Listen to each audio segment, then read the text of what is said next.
see if it'll let me. It's thinking. There we go. And then I need Instagram to work with me. It's thinking. Come on, you can do it. There we go. All right. And then I should be able to do cool things. I still haven't quite gotten, oh, that's not what I wanted. I want the feed. Like, I want to be able to see like all the comments and stuff. So I want it up here, but it's like at the same time, it's weird. All right, we're going to run with it. We're going to see, because this is a new format I wanted to try, because I wanted to be able to see. Hey, Booster. All right, so we're going live. I got Paul Moxie Shreds with me. We're going to talk to him about how he got into drifting, because he drifts a car, started in media. Actually, did media come before drifting for you, or did drifting come before media for you? Kind of a lot of stuff happened all at the same time and pretty Okay. quickly, to be honest with you. It was like what do they call it? The snowballer, right? The domino effect. Yeah. So, drifting has kind of always been a thing for me since my late teen years, right? I was lucky enough to be around the time I was getting my driver's license. I was a Fast and Furious kid. So that's how a lot of, guys my age and my friends and all started the car stuff, right? We saw Fast and Furious. By the time Tokyo Drift came out, like we all knew Fast and Furious was pretty unrealistic, right? Oh, absolutely. But at least it was kind of, some exposure. We were starting to get some of that mainstream exposure to drifting, right? Because at that point it was basically unheard of here on the grand scheme. Well, I want to talk about that real quick before we go into more of your story, because in my I'm going to say family, because my son and then my extended family, that's not my family, we have a tradition that every time the Fast and Furious movies come out, we have to see it collectively as a group in the theater. Sure, it's yeah. the tradition, right? And I've caught shit for the fact that I enjoy the movies because of how ridiculous they are. I'm like, but that's the whole point. Sure, yeah. Like, we know they're ridiculous. I think eventually they kind of bought into the ridiculousness, so to speak. Yes. And they were like, every one of these movies is just going to be an attempt to outdo the last one. Absolutely. I'm like, because you're sitting there watching it going, no, just stop. But I will say that I think if you had any semblance of a car background for that movie set, that movie genre, it had you at the first one.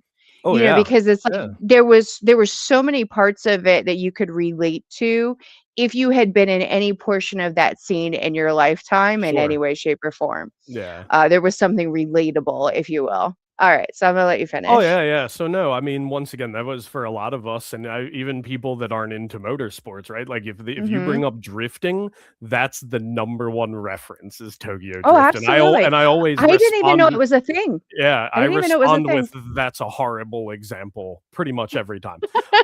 So yeah, no. So like once again, early on, kind of exposed to motorsports and drifting through, pop culture, right? Once so kind of going hand in hand with that is, my automotive background. It's basically all I've ever done since I was a teenager. So cars were always a thing for me. Drifting, I would say I really started to get into in the late 2000s. When like Formula Drift was really becoming popular in the United States, like that 2009-10 era, right, where you had guys like Chris Forsberg, like one of our local hometown heroes, right? Rapper Dan Savage was one of the first like Pro 1 winner, Kylie Mackey. Like most people don't know the heritage that runs super thick in the like mid-Atlantic region. Like people think California was kind of where drifting landed in the United States, and so to speak, it was, but the East Coast drift scene has always been a thing. So for me, late 2000s was like the Drift Alliance stuff. So Forsberg, Ryan Turk, they had what was it? I think it was called Network A. They had the Turk show, Mm. so it was like Ryan Turk and Forsberg and all the Drift Alliance guys. Like, and as guys in our late teens, early 20s, seeing them just ripping like mountain roads and drifting in their Yeah. driveways and getting like the show was kind of like that Top Gear feel where they did these goofy drift challenges and all that. They even did they had a segment where they did garage tours and MA Motorsports. So like Brian and all those guys, Kylie, MA was on there like 10, 11 years ago, even longer, maybe like 12, 13. So like Forsberg did a whole tour of MA Motorsports on YouTube with like little low horsepower 240s and stuff back then. That was the cool. Right. Everybody thought those were hot rods, right? There wasn't the 1,000 horsepower cars of today.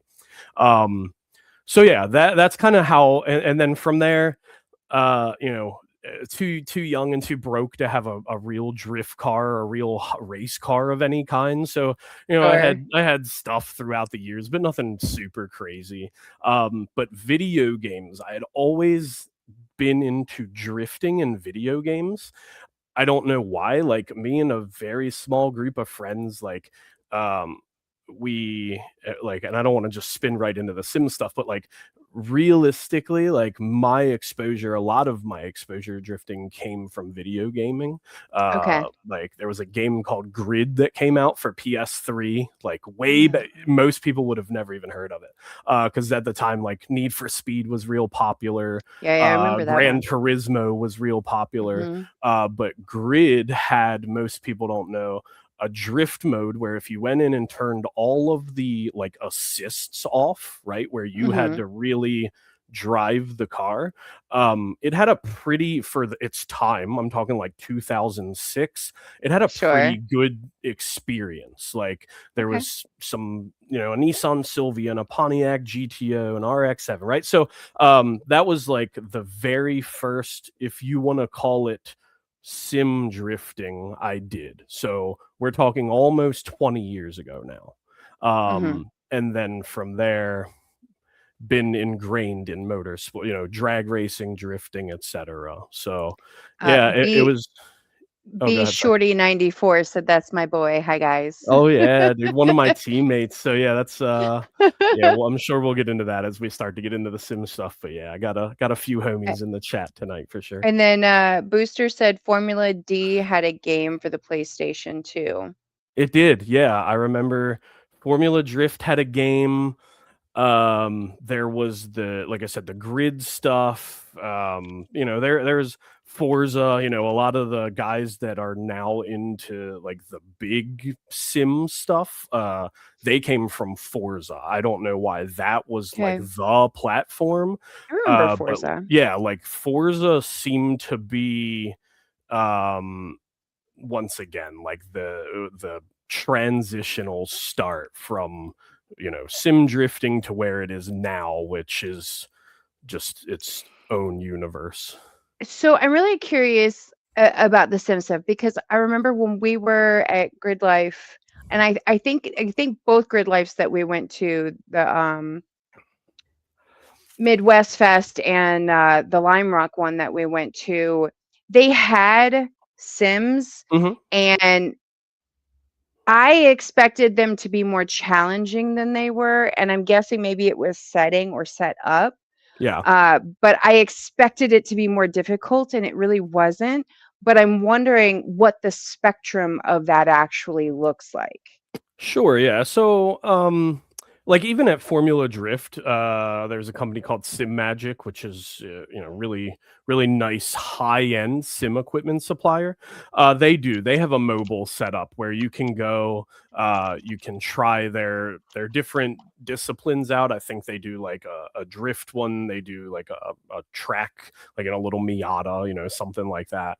And yeah, I mean, you're a sim experience is going to be very subjective. It is going to be very unique to each individual person. Um, even even when you remove variables, like if I took and put 5 different people on my sim in the same car, same set, put a tune in, blah blah blah, I'm definitely going to get 5 different outcomes, right? Where even if none of them I had would love to do that. I yeah. would love to do like I would love to actually video what that would look like, putting people in that have never done it before with the So same setup and see what yeah, happens. I mean, one time my cousin came over and I had been on my sim driving with a bunch of friends and stuff, and I think I was on E Town, like the figure eight, pretty easy course, Okay. and he had never done it, and I was like, yeah, go ahead, give it a try, right? So Mhm. he got in immediately, just started spinning out, wasn't doing anything. Sure. So within, I don't know, maybe 2 minutes, I had him kind of doing like donuts around a pole, right? So basically what you Okay. would do with somebody in real life. Like, you're not Okay. gonna go, here's this 1,000 horsepower car, here's Utah, good luck. Like, you're gonna go, Right, here, right. do a donut, do a figure eight, here's the brake, here's the handbrake, get a feel for it, whatever. Okay. And then he was able to kind of like get out on the track, initiate a drift, transition into the next, and he just kept slamming the wall every time. But the point is, he went from literally would hit the throttle and the car would just loop immediately, right? Okay. My E36 in the game makes 1,300 horsepower. So if you just Okay. hit the throttle, it's going to whip around. So he Okay. couldn't even drive straight without just, doing that. Literally got to the point he was doing donuts and having a great time. So just like in a real car, somebody can pick it up almost immediately, Mhm. given they're receptive to whoever's trying to help them out, right? Okay. Andy Pop Graz Andy says, I love drifting on Forza. Booster said, Bro, Gran Turismo is the game. Cody says Sim has helped him very much, which I hear a lot. Like when DOD was a prime example, this past DOD, and I cannot remember his name, Little White Miata. Everybody loved the fact that he had one turn on main where every time he hit it, backy. Every time he hit it, backy. You're just making it look like that shit was Yeah. easy. And I Mhm. was talking to Wes about it, and Wes said that kid's like 18 and just sim driving. That's all Yeah. he had done was just sim driving. And he's It's just hitting a big yeah. frickin' track and just making it look easy. I will fight and die on the hill that you can go from sim to a real car in Okay. literal minutes, in minutes. And the reason Mhm. I say minutes is because a bunch of us have already proven it. Okay. But to go the other way, if you've never been on the sim and you're an FD driver, I can assure you, because I've watched it happen. I'm not going to mention names, Okay. but we basically, 2 FD guys hopped in to practice for Long Beach, and Uh-huh. we watched them spin out for 30 minutes. Like, they weren't doing great. But there's been documented, like on YouTube, Okay. on my own stuff, right? Like, I did Alex Licklider's JAC Motorsports, which I Okay. mentioned on your one podcast, Mhm. in the comments. I think that is like almost like, if you put that in hand with sim, like a drift 101, which I know he doesn't quite market his as much as some of the other drift 101. His is like an Sure. experience, he calls it, but you Mhm. learn stuff if you listen to him and you do what he says. It's a 101, like he is Okay. telling you how to drift. But I got to do Alex's drift experience, right? So I had, at the time, about 2,000 hours in sim, and had never driven or never drifted a real car of Okay. when I say, like, doing donuts in a parking lot in my Mustang when I was 20 doesn't count. Sure. So, Sure. like, actually drifting a purpose-built, albeit only 200 horsepower, because his car is, pretty low power. First time ever drifting, right? But after having 2,000 sim hours. So, Mhm. got to talk to Alex, and he was like, yeah, I offer this program. You pick the track we go to, you pick the day and time that works for you, here's the cost. He supplies the car, the tires, the fuel. Like, I just Okay. showed up. I showed up That's with why it's my, an it's an experience. Yeah. experience, right? So, Yeah. the cost is the cost. I'm not here to discuss that, right? But Yeah. I paid my price, because I thought that the price was valuable to me. There was value in what he charged. Um, Sure. so I went, showed up. We did it at Capitol on a Okay. November day when there was nobody there. Terrace opened the Okay. track for us, and within 15 minutes of on track time. So I'm talking about literally he puts me in the car, tells me to roll onto the grid, explains a few things, hey, I want you to do this, this, and this, blah, blah, blah. Okay. I do a little spin out, right? I look at him and go, okay, I know what I did wrong. 15 minutes in real time, because we GoPro'd this, I was linking Capitol pretty much. They Okay. wouldn't, because we didn't have a medic, they wouldn't let me fling it up at the concrete barrier.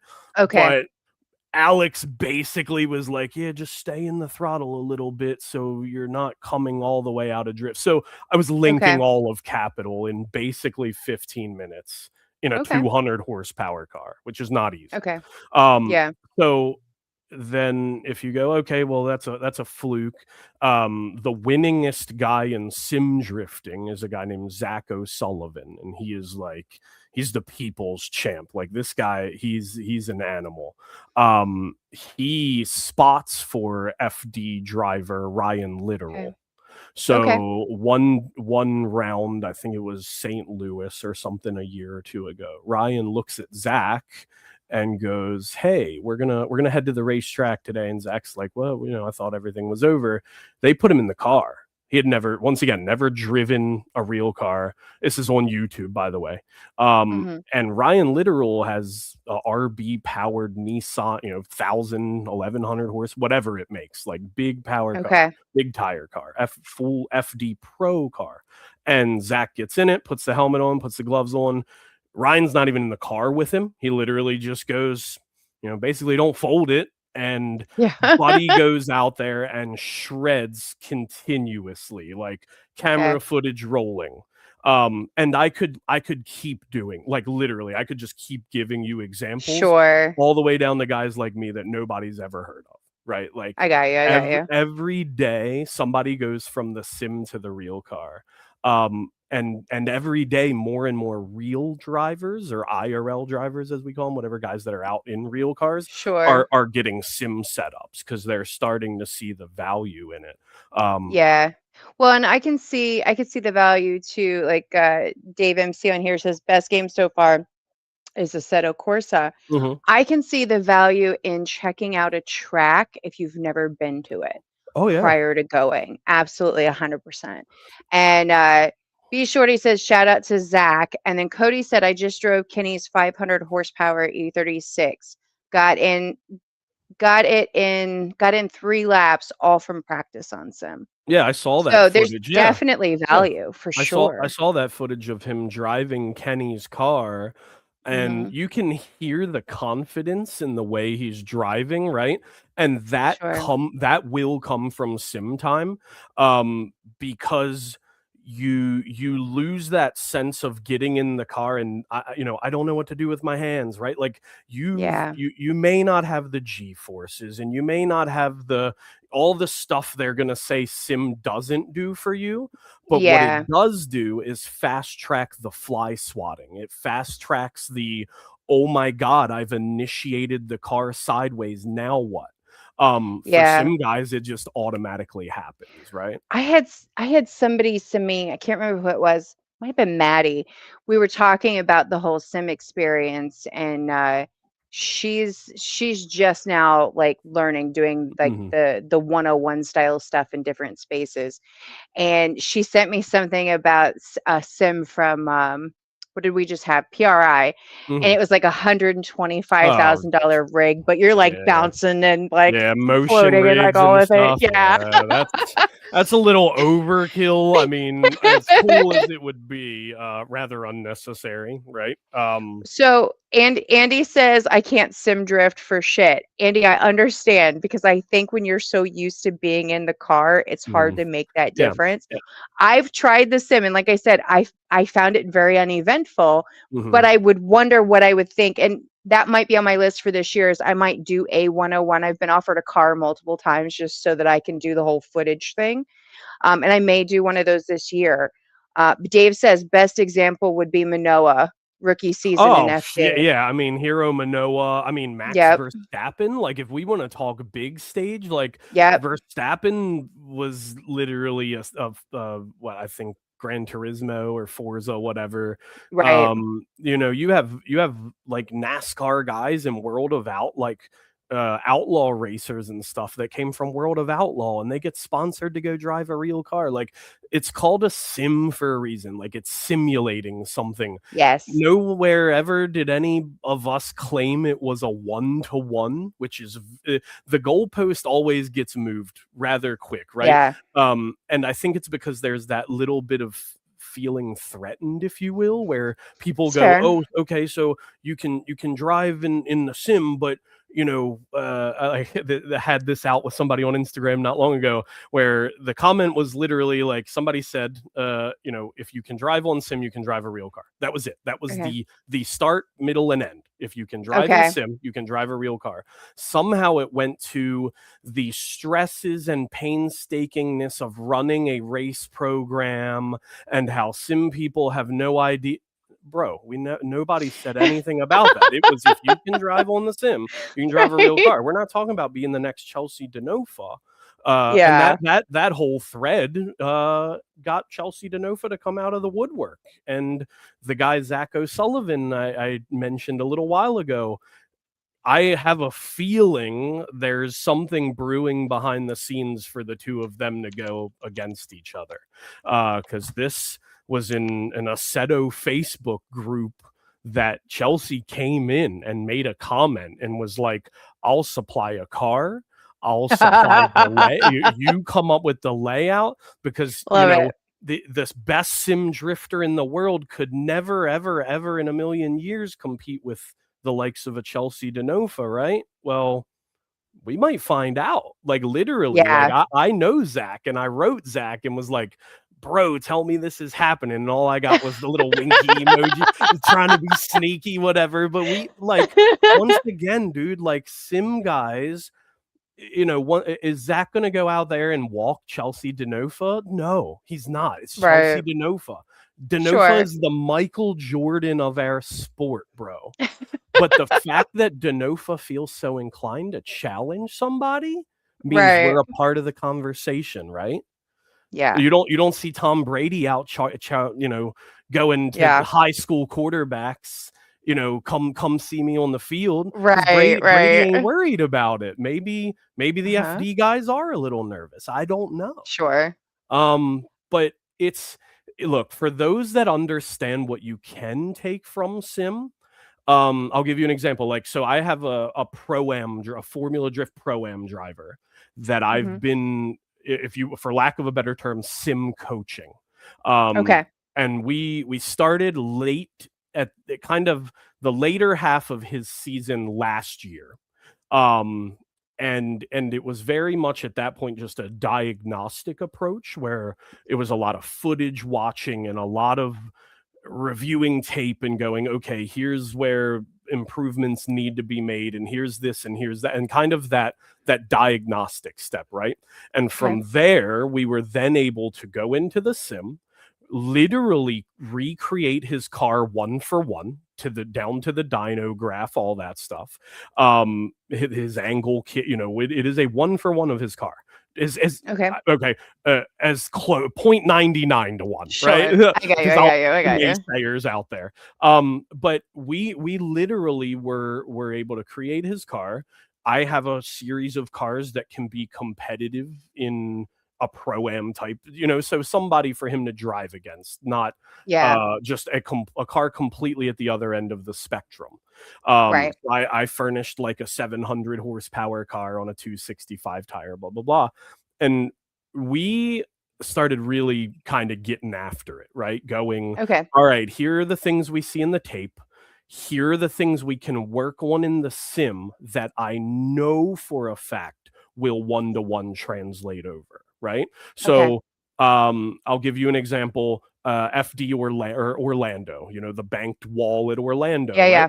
My guy kept finding himself in a situation where, timing leaving the wall in the chase, he would Hmm. either get gapped, the lead would just leave him behind, Yeah. or he's mistiming it and almost running into him, right? So we look at the I tape. could see that. You know what I mean? We look at we review the tape, we look back, and I go, John, guy's name's John. I go, John, look, man, here's what I want you to do. I want you to find a landmark on the wall, right? And he goes, well, here's the funny thing. In the sim, this sign, albeit not the right sign and the right size, is actually there on the track. And I said, Right. we have something. Literally. Right. People talk about you can't take sim to real life, right? So listen to this. Buddy goes into his round at Orlando.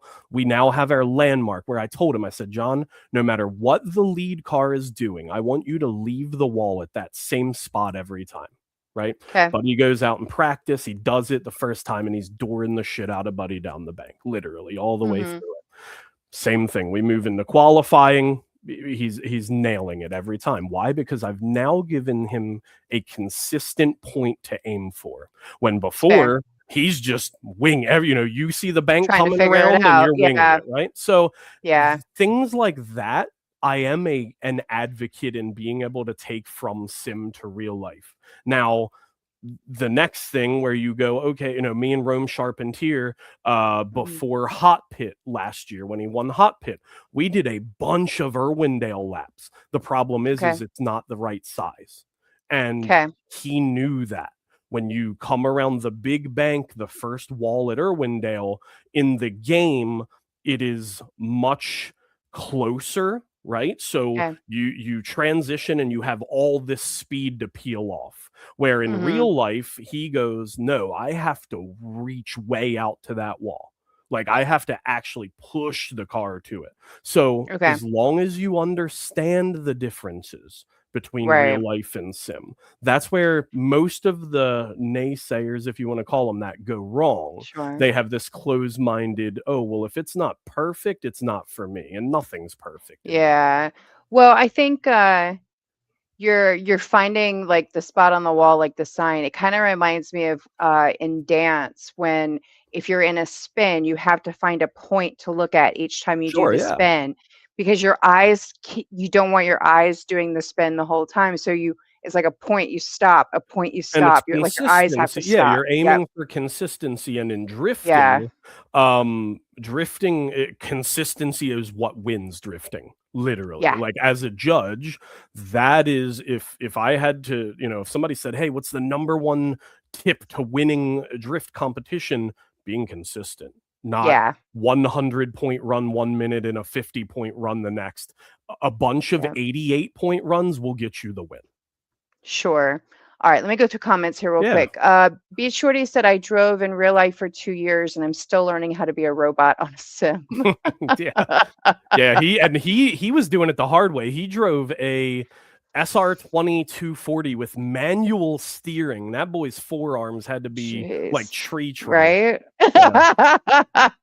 He said going from IRL to sim is harder than going.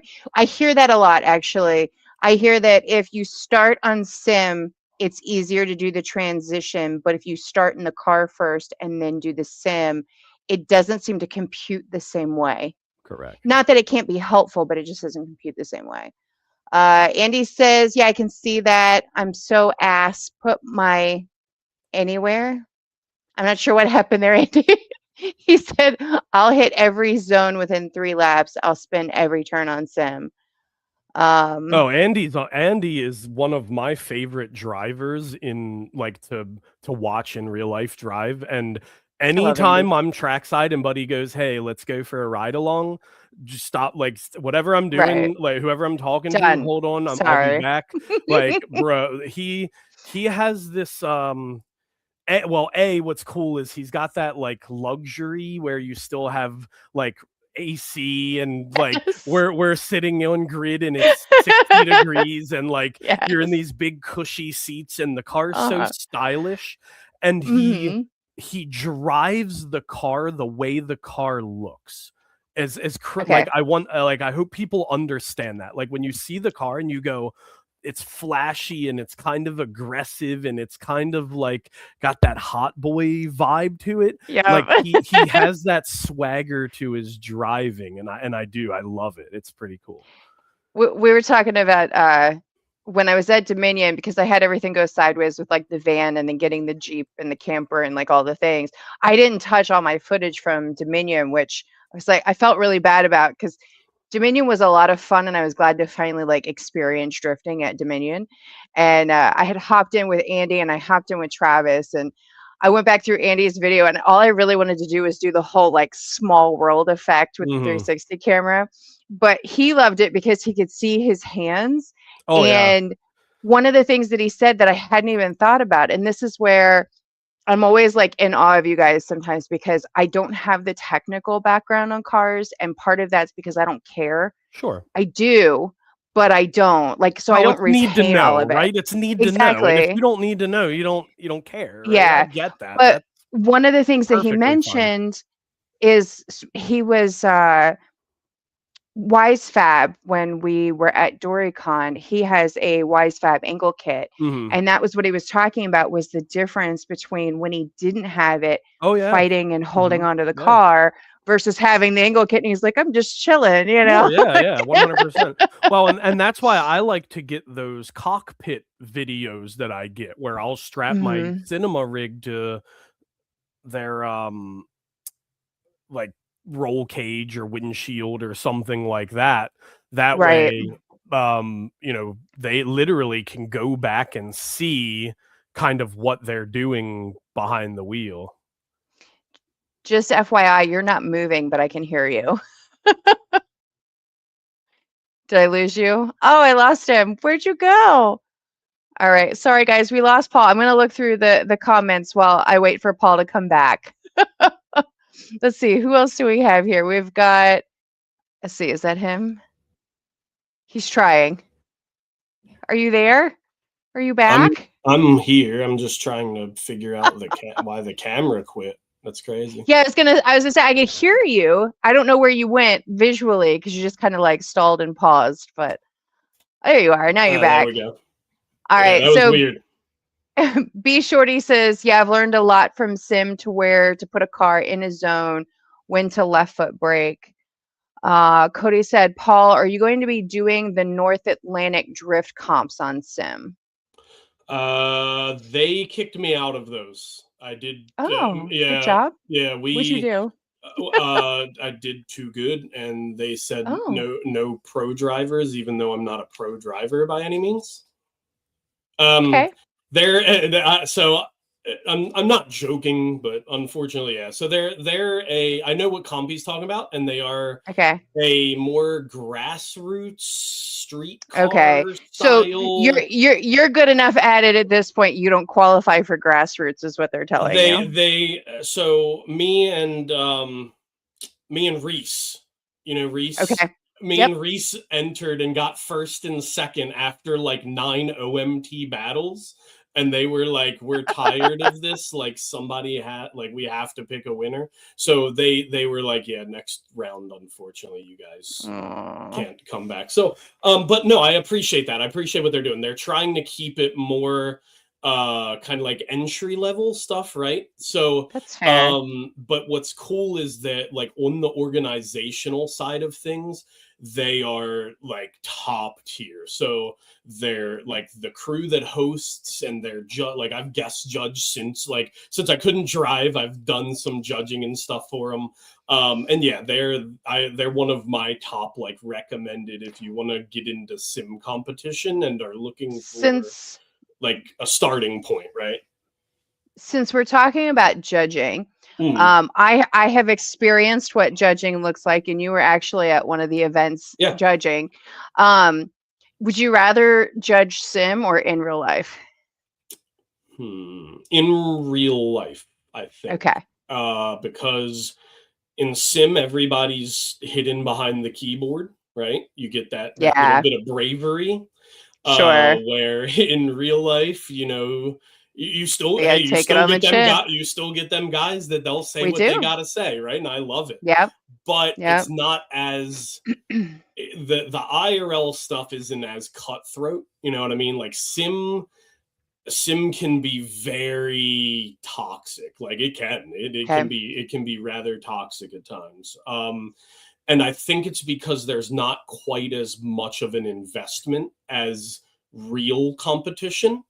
You know, somebody that goes, oh, I'm inconvenienced by a few hours sitting on my computer, has no grasp of what it takes to actually go compete in, say, Fair. even a regional, something like Catch My Drift or E-Town Yeah. Gambler, right? Like, to be inconvenienced for 4 hours is Yeah. literally travel time, like, Yeah. you know. So I think that's, for me, where I prefer IRL competition, is that the vibe is a little different, right? Like, everybody there has kind of invested the same travel, the time, because, like, even though, like, for Drift Southern Maryland, even though I'm a judge for that 3 hours we're hosting that comp, once again, all of the months of behind the scenes planning. And then when we show up at 7 a.m. on Friday to start testing layouts, and, like, I don't need to go down the whole laundry list, right? But, like,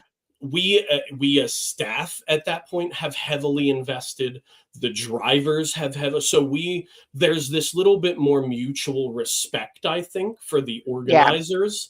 When in the sim realm, I think everybody thinks, oh, well, it's so easy, I could do it too. You know what I mean? I think that's fair. And we see a lot of that, right? Unfortunately, every other day a new sim comp pops up, and every other day a new one shuts down. Sure. Where IRL organization and event hosting is significantly harder to do, basically from every aspect, right? So yeah, I mean, I love sim hosting. I love the things we're able to do in sim, right? We're not as bound to reality. You know, we can be, you know, anywhere, anytime, do things, do layouts you maybe couldn't really run in real life. And also, like, I'm blessed that for many years I've had a 40 to 65 driver field from all over the world. Like, that I can't get at my local racetrack, unfortunately. You know what I mean? Like, I've been able to make friends and build relationships with people simply because we're in a virtual setting. Well, I don't know. Had we met we hadn't met in person prior to that event. And I know Kobe and I were both, we were both there the whole weekend. We were there Friday, Saturday, Sunday. It was a long weekend. Yeah, it is. Because we had nighttime drifting as well too on Saturday, which I'm thankful for, because I don't get that very often. And so that was so much fun. I had a blast. But yeah, I mean, that's the thing, right? You don't realize the time that goes into that kind of stuff when you as a driver are just hyper focused on what you have going on. Like, you don't go, oh wow, these people, like, here it is, it's Sunday at 4:00, and these people have been here since 7 a.m. Friday. Like, that's, you know, once again, where I think IRL differs a little from sim, but there are aspects of both that, you know, they can't give to one another, if that makes sense, right? Like, there's, you know, the being there live, and like, us getting to do the Drift Southern Maryland stuff is, to me, like, one of the greatest things I've ever been a part of. Like, we get to see people from, hey, I've never driven in a competition before, like, I'm just here hanging out and my buddies talked me into it, all the way to, like, the last 2 times we did Drift Southern Maryland, we had whole race cars from English Town and all, you know, New York showing up, right? Like, guys on pro car setups to run our skid pad. Like, that's crazy. Well, that whole process was interesting too, because I don't always realize what I notice, because I'm looking at a car very close up through a viewfinder as I'm tracking it. And there was one particular, and I've brought this up on one other live. There was one particular run where I'm like, something's not right here. Why is he starting so slow? That doesn't seem right. The infamous, the sandbagger. In a 1,000 horsepower car. And then as soon as I had that mental thought, and then the first run was over, I could hear you guys talking in the background, and went, Oh, Yeah. I mean, okay. I did and see the thing. I saw the thing. that's the thing. Okay. Like you as judges, we are expected to have the highest level of understanding of the sport, right? Like if Yeah. we're going to tell other people how to do it, we better damn well have a solid understanding. So yeah, Mhm. that was a controversial call. If you remember, I do. they weren't ready to fight, but they were getting loud, right? And Yeah. it Well, was and something broke, didn't it? Didn't they he break something or? was fuel starving. Those cars, when they get so low on fuel, they will slosh, and literally the fuel pump will just suck up air Yeah, instead yeah. of fuel. So what was happening is instead of just putting more fuel in the car, they were running the car out. That, although it looks like a flat piece of pavement, is not. Yeah. That chunk of rectangle pavement Yep. Kevin managed to get is one of the Yep. most beautiful pieces of pavement I've ever seen. Like the amount of elevation in just that square footage is crazy. So he was getting a lot of fuel slosh. He would go to accelerate, the fuel Yeah. pump would starve, and the car would start to try to shut off on him. And it was happening on the run up, it was happening mid drift. You could hear the car breaking up. So not only like did you not win your battle, but then Yeah. it becomes a safety problem. I can't continue to send you out on the track with a mechanical issue. So what happens? Yeah. The car takes off, you initiate drift, and it shuts down, and the chase just plows into you. So Yeah. we, once again, not just judges. We have to we have to be the safety guys, and we have to be the event organizer, and we have to be wear all of those hats, Sure. because the people that are fans, or the homies that don't understand why you lost, well, buddy, I mean, just talk to somebody that understands drifting a little bit, and they'll be able to tell you. So Yeah. Yeah. yeah, that was a unique thing you happened to be there for, because it Yeah. was like we kind of had like a mechanical issue at the same time, kind of had like a Yeah. driver protest. Meanwhile, we had a driver that 100% was the clear winner. So yeah, I'm glad you got to experience that, because that's stuff usually doesn't happen every competition.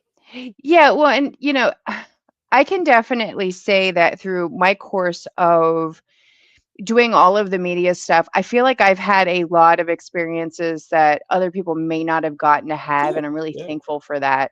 And I think some of it's just been being in the right place at the right time, and just some of the networking, which I'm yeah. thankful for.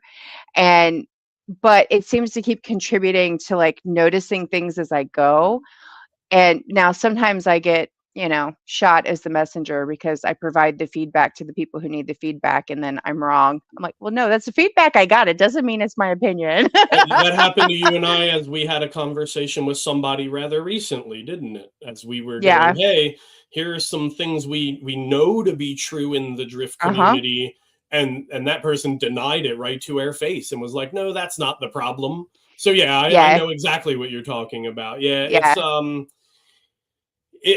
it's one of those things where, as drift media or motorsports media, right? Like, you can Yeah. choose to just, like you said, you can just show up and you can take pictures and you can go home, or you can immerse yourself in it, and Yeah. you can go, I'm not going to just provide something to this community, right? But I want to try to take a little bit of it with me, and you get to know people, and you get to know the Mm. surroundings, and you get to, like, even me, like, I'll comment on somebody's like video or post or whatever, and somebody will DM me and be like, "Oh, that person fucking sucks," blah blah blah. Like, and I'm like, I wouldn't know that. Like, they seem like a decent Yeah. person to me. Like, so you find your way through all these like little back alleys of the drift Uh-huh. community, even if you don't plan to, right? Just like you said, Sure. you're taking a picture of somebody's car, and the next thing you know, you're knee deep in some drama that's unfolding, or you're taking Yeah. pictures and somebody just wrecked somebody else's car or whatever. Uh-huh. You know what I mean? Well, and I think that's kind of it. So I like to take the road of neutrality and transparency. Sure, So yeah. we're going to have a transparent, open, honest conversation about everything that just transpired. or we just don't need to talk about it. That's fine.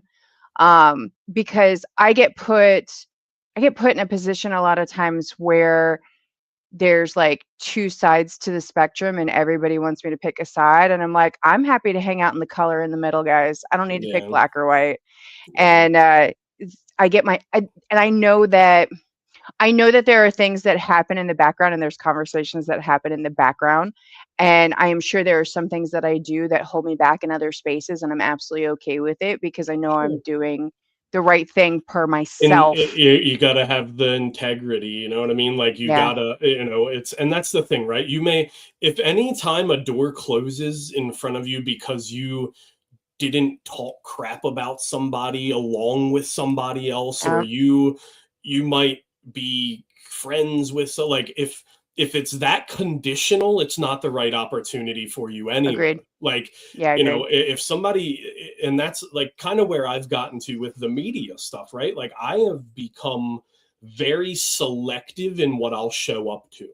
because I feel So like it. tell everybody how you got into media to begin with, because that was Oh supposed to be part yeah. of this conversation as Yeah, well yeah. So too. media for me, I kind of the spinning from the drifting to the sim stuff. I did what a lot of people would say is like the wrong way to get into from the sim to a car. So, Right. most people would go buy a beater, weld the diff, buy cheap tires, and start driving, right? Sure. And for me, well, then why have a sim?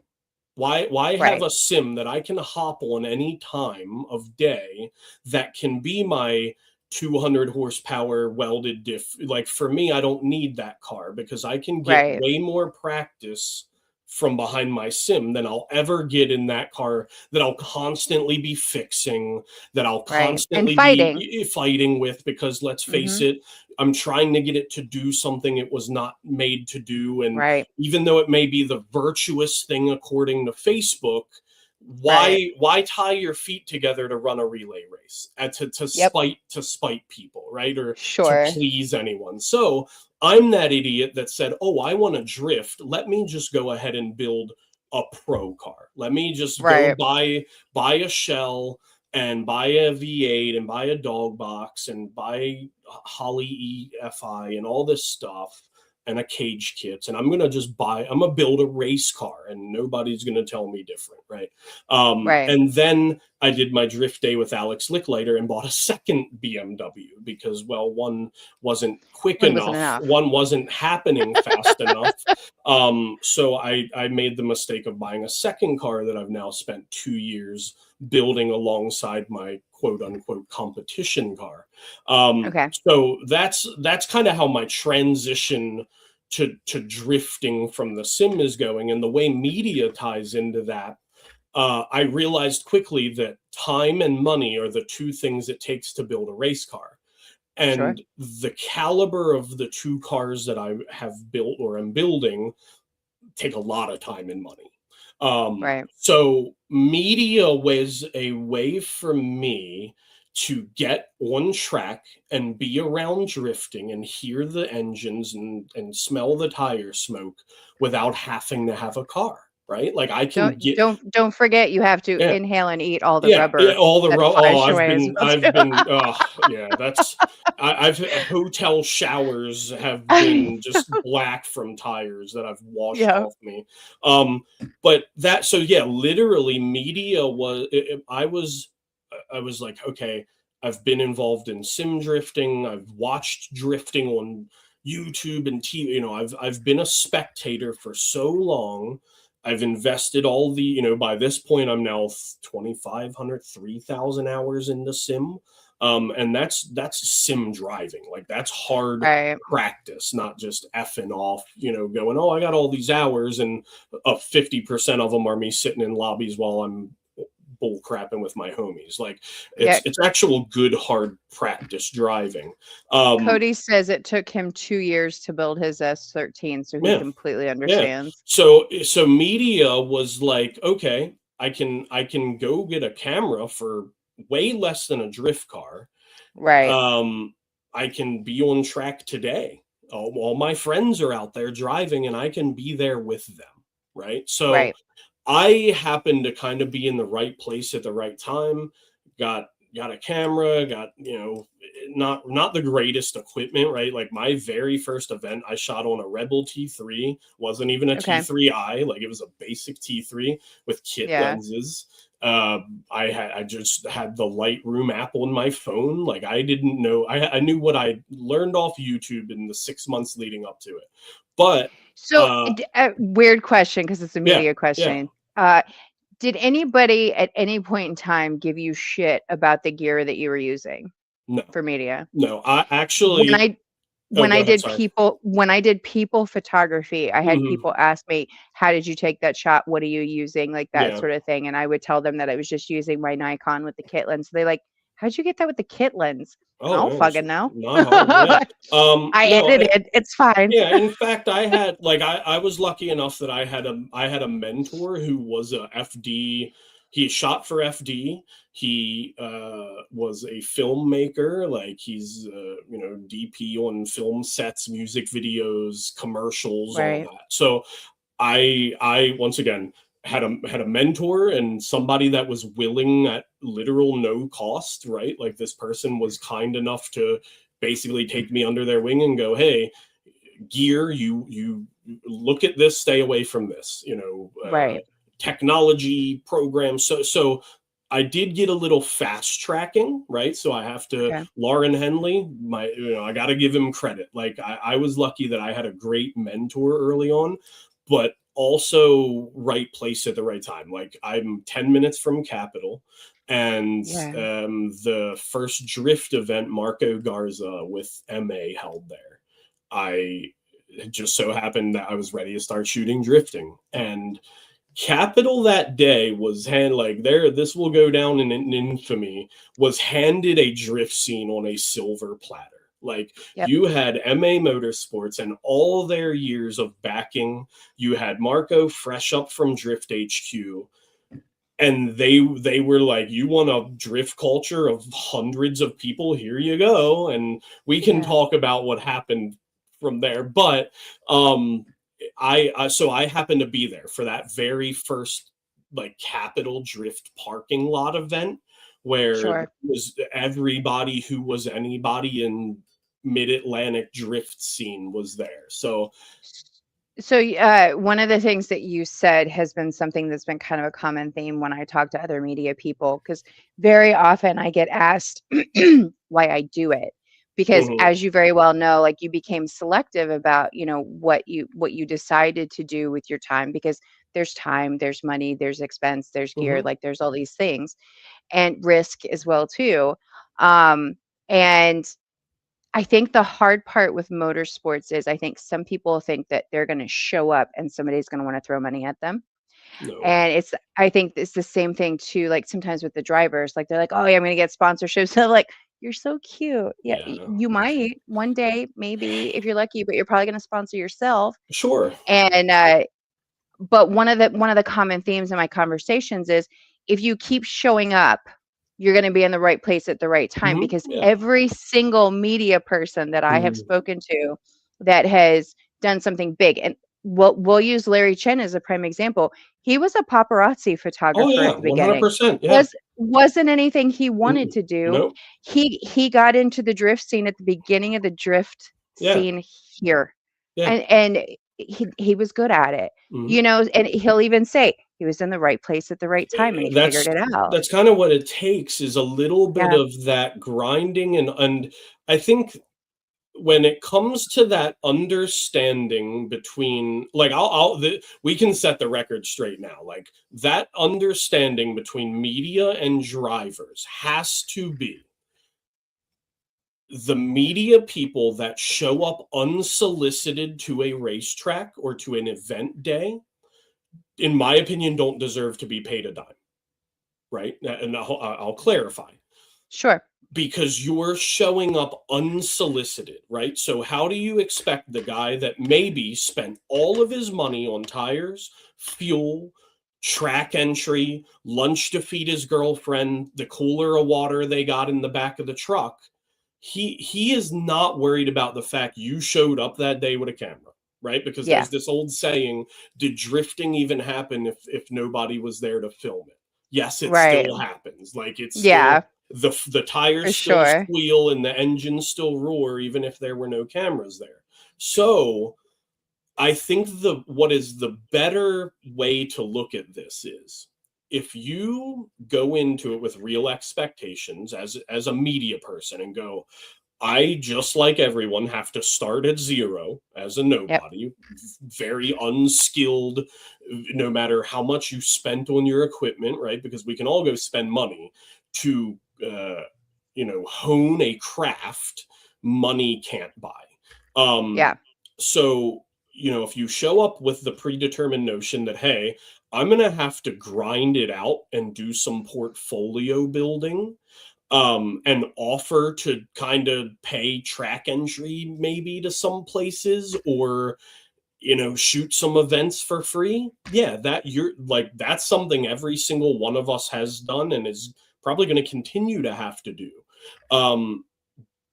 Where I think the drivers come into play is, once again, is the not taking advantage, right? Going, I'm going to constantly, like, I'm not going to mention names, but there was a guy who constantly used my photos when I would shoot track days.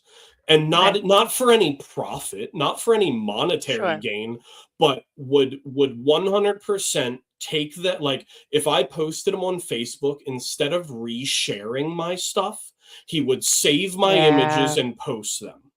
And it Okay. infuriated me, Sure. because not only did this person not financially compensate me, and nor did I They didn't deserve even to give you be. Like, credit. they not, Right. and once again, I'm acknowledging I did not deserve to be paid. I showed up Sure. unsolicited to shoot. But what I think I at least deserve is somebody going, hey, look how nice these photos are that this Yeah. person captured.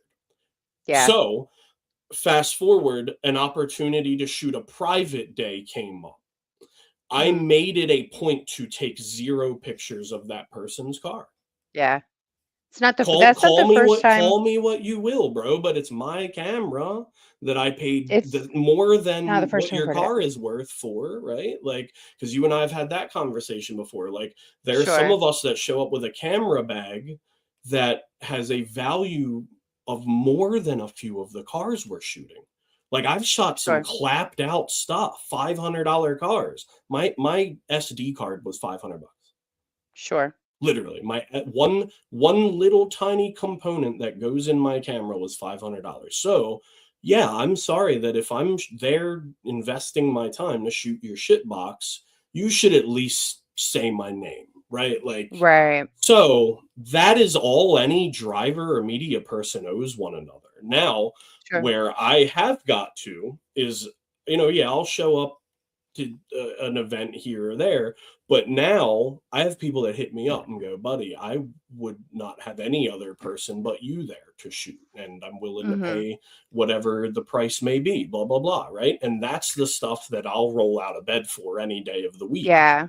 And may I only do 1 or 2 of them, 3 a year at this point, maybe, Yeah. but there's value for me in doing it. I'm not helping Sure. to oversaturate the market with yellow vests at every Saturday pop-up event, right? Like, Yeah. there's no need to have 60 people shooting a Saturday pop-up event, like, of $500 Yeah. BMWs. I think it's all a bit of a tough balance, no Yeah. matter, what side of the camera that you're on, because I think some people go into it thinking they're like off the break, they're like, I'm going to make this a career. And then they realize that photography and video are not the same they were 5 years No. ago, 10 years ago, 50 years ago. Yeah. I mean, you name it. And what you're saying about this one particular driver, I actually had a conversation with somebody actually at DOD. It was a media person at DOD, and they were talking about a particular driver that they no longer shoot.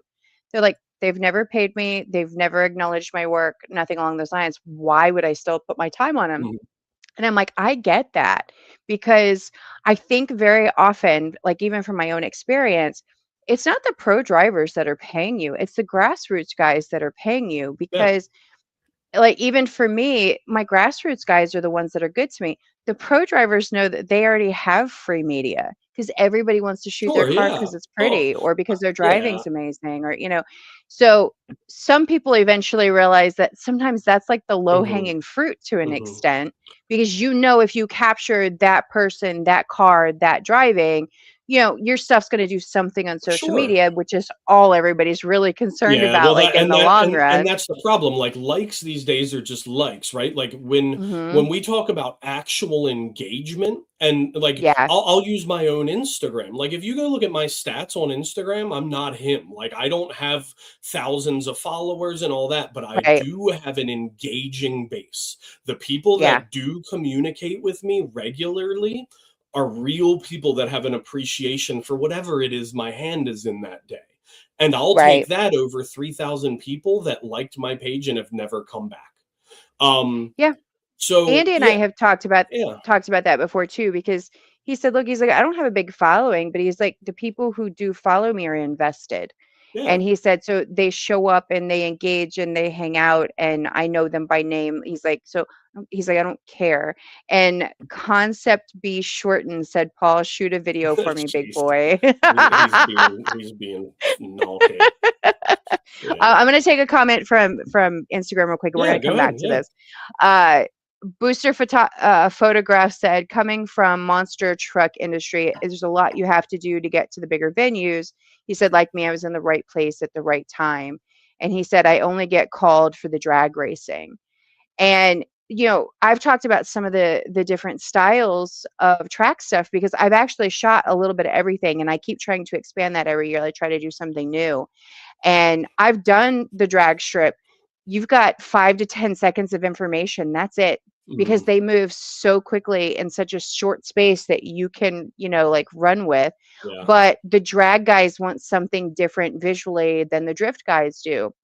A lot of times when I get paid for the drifting stuff, it's either I was in the right place at the right time, got a really cool Mhm. shot. They've now seen that I have the really cool shot and they're Mhm. willing to throw money at me. Yeah. Or I've got guys that want progress video. So they'll pay me to hang out with them for the day, whether that's in car, on car, from the ground. Like they want to have video that they can go back and look at 6 months to a year from Mhm. now and see if they've actually made the progress or check different parts of the car. Maybe they don't have the car set up and they can't figure out what's missing.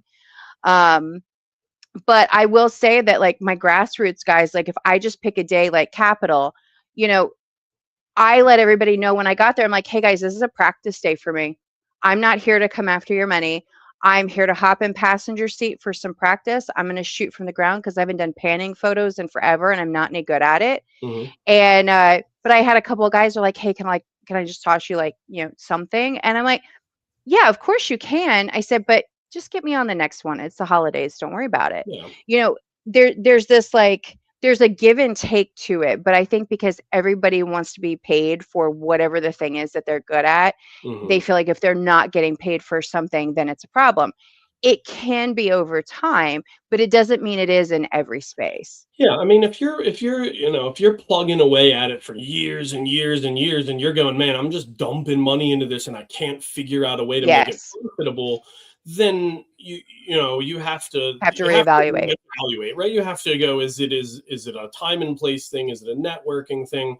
Because once again, like if you're like if tomorrow, like you or I started going in, like we got credentialed to go shoot Formula Drift, doesn't mean we Hmm. start making money, right? Yeah. Unless a Well, driver, unless a most of the driver, media people yeah, don't. no, that's what I'm getting at. Like, and literally, unless a drive, like, Hmm. the only way I think I would do any more than I currently do with media, and I've talked to a few guys about it, but nobody's really been like serious, like literally, like Sure. writing checks serious.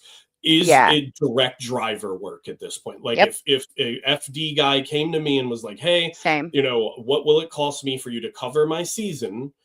Hmm. We work it out, right? that's Yeah. that's basically the only thing I'm doing at this point, because to go for you or me or the next guy to pay to travel to Formula Drift to do general media just because Hmm. the Drift magazine backed you or something, right? Like, Yeah. they're an internet publication. You're not going to get paid by them. I'm sorry. Yeah. They take your photos and upload them to Instagram. Like, so you are only going to make money if you work for a program, literally. Like, and So, I know a few FD guys that'll tell you that. Like, they're big time dudes, and the only reason is because they work for a driver. They don't do general. yeah. Well, and it's interesting too, because I worked in the model space before, I worked in the motorsport space, and I love the motorsport space. I'm not gonna lie. But I see very similar commonalities across both spaces, which we found kind of odd because they're such different practices. And the magazine thing is one of my biggest pet peeves. It truly is one of my biggest pet peeves. It's one thing if you do a magazine based off of your own work and people are buying your magazine because it's your work, or you have a team and that team gets paid off the fact that the magazine sells, right? But even in the people photography space, I remember when I got into it, it was like, oh, you got to make sure you get your work published. You got to do this. You got to do that. I'm like, oh, okay, cool. I'll do that. And I was probably about 10 publications in. I think I had like 3 covers or something like that. And, like you feel good about yourself. I'm like, hey, I got it. And then you go, wait a minute. Why am I doing this? Well, and then you realize, like, there's been zero fiscal compensation. There's no for any of return. it. Yeah, there's no return at all on it. Now, your model is like so over the moon that, their photo got the cover or whatever. But I'm like, the publication is not paying me. I'm not getting work because somebody saw this like one-off publication and they want me to buy the magazine. Fuck off. And that's And like, once I go ahead. go ahead. Sorry. No, you're fine. Well, I was just going to say, like, and that's the thing, right? Like, when you look at in the investment on your end, once again, versus the return on investment, like, it's got to be, like, I used that term a little bit ago, like rolling out of bed. Like, it's got to be worth rolling out of bed for. And you get to a point where you go, all right, if I have to, my laundry list of to-dos is this, but then what is the benefit at the end? It's like, so it goes back to, like I said, if you're starting out, that understanding of portfolio building, that I'm going to have to grind a year, if you're getting into motorsports, okay, I'm going to have to grind it a season or 2 of nobody knowing who I am, nobody paying me, right? No, unless you're lucky and literally, right place, or you're exceptional. Time, or you're exceptional. Some people are just absolutely exceptional at it, sure. But which I want to elaborate on too when you're done. But you have to also look at what you offer, right? Like, one of the things that I have always driven home to myself with media is my media usable? If I take a picture, like, and now I'm not talking about the guy that ever only wants to drift capital on Saturdays, but I'm talking about the guy that goes, I eventually want to maybe compete, or if not compete, I want to make it on a drift team, or I want to be able to get, like you said, like, even if they're not going to compete, maybe they still want to try to get some kind of sponsor, or they're trying to do some self-promotion. Well, how usable is the media that it is being provided, right? Because before you can even talk about being reimbursed or compensated, let's look at the quality of what you're offering. So proof of concept. There's everybody, and you touched on it. Like, I think media goes into it with this predetermined notion they're owed something, when it is a market just like any other capitalist market, right? There is competition, there is supply, and there is demand. You and I are unfortunately in a spot where the supply is way greater than the demand will ever be.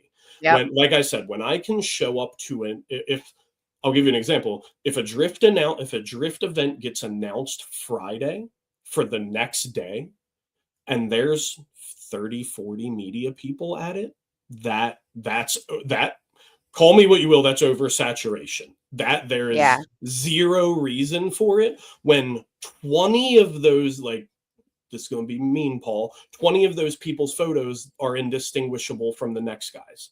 So Right. chop 20 of them off because they don't even need to be there in the first place. Now Right. we're getting to a more workable spot. But even then, we're tripping over each other. We're in each other's shots. Yeah. We're once again, dude, it's like when you have more media people than drivers on track, that's why you don't see me I've at seen events it. anymore. I've seen Like, it. I've seen so it. There's something I want to touch on in the comments. There's two things.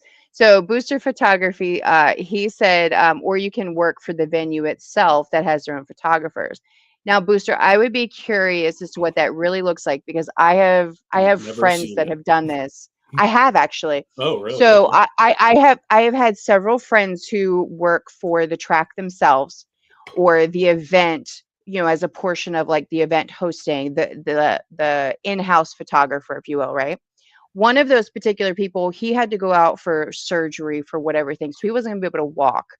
So he was trying to find somebody to fill in his spot while he was going to have the downtime. And the way they handled it, which is what I would be curious from Boosters, the way they handled it, he only got paid off the photos. So if his photos sold, which was still handled by the track had a whole process. So it goes up on the track website, you purchase from the track website, and then you get a percentage of the sale, right? I'm like, does that cover your gas? Like that's where my brain is because I've seen the expenses on my end. So I would be curious as to what that looks like. And then Cody asked, as media, what are your goals for an event? So that's really hard to answer because it truly depends on the event and why you're at the event. Yeah. Like DOD for me would be an example of I was not prepared for DOD like I was the year before. I didn't go, hey guys, I'm going to be here. Here's how much it costs to book me for the day, or what do you want? Tell me what you need. Um, I didn't do that. So I went and shot whatever I wanted. And then I was a lazy editor and I put all my video footage into a YouTube video. People could go find themselves if they wanted. And I had a great time with my Yeah. friends. Yeah. And that was okay for that particular event because I wasn't as prepared as I normally would have been. So having a goal depends on if you're intentionally going to the event for someone. And that was one of my other things was going to be one of the things that I have learned kind of through this process is if you get to a point where you're good enough that people want you to show up, then you can get to a point where you can run with a driver. Doesn't always mean that all your expenses are paid. Some of your expenses might be paid. They might overpay you, which is great. And when you start talking about payment, that is so convoluted and Oh, it's yeah. all over the board. And like it's Yeah. exhausting to answer the question. Like it's my least favorite question. Yeah. And that's like, and I'll mirror what you said. Like for me, it comes down to what is the purpose of me going? Is Yeah. it I got a new piece of equipment and I want to test it out? And I know the best way to do that is to show up to Capitol on a Saturday Yep. because there will at least Which is be exactly what I did. one car there, right? So Yeah. that is very low expectation for me. I have almost no goal other than going, did this new piece of gear work properly? Or do I got to send Yeah. it back and complain to people? If my goal is to, like you said, even as media, we are a little selfish. We do things for the experience of it and the vibe and Hmm. the atmosphere, right? So there have been things I've done media at, made, not even didn't make money, but spent Yeah. decent money, and I would do it all over again just For because the I experience. could not match that experience. Yep. So yeah, I mean, it is so situational. Hmm. Now my expectation, if I go, hey, no, today's a money day, right? Then Yeah. I either have to go, what is my crowd? What is Hmm. Yeah. who are my customer base today, right? And if So a good example of that would be the last video that you did for Kevin. Kevin said, "Hey, here's kind of what I want." He's like, "I want this skater yeah, vibe and yeah, like yeah. documentary So style." And you that delivered that. yeah, and that's more of what I do these days, instead of, like I said, being that guy you'll see at every Saturday event. I am Yeah. more into that now, where I have a small group that they will, when they have something going on, I'm the phone call, right? Or the message. I love the private you know, days. The private days it's are my like, favorite. and like what I love about Kevin is we don't have that convoluted, so the air gets sucked out of the room, right? If Kevin says to me, hey, here's what I want to do, here's the idea I have, can you make it happen? I either, you know, I'm honest with him up front and I go, yep, I can do it, you know, because once again, we have to have realistic expectations of each other. Yeah. And whatever, so I don't price Kevin. I don't go, hey, Kevin, I want this to do it. I show up, I do it, and whatever. And I know at the end, I'll be justly compensated, because he's one of the people that ever since I met him and started doing media for him, even if it was one of those unsolicited days where I just showed up, he would, even if it was just, here's $20 for entry, Kevin's that guy. Right. So he, for me, is no questions asked. If he says, here's something I need done, when, where, you know what I mean? So within reason, if I can, you know. Of course. So we all have, like, I feel like, and, you know, and I know you have people the same scenario, right? Like if they have something going on, Dawn has to be the person.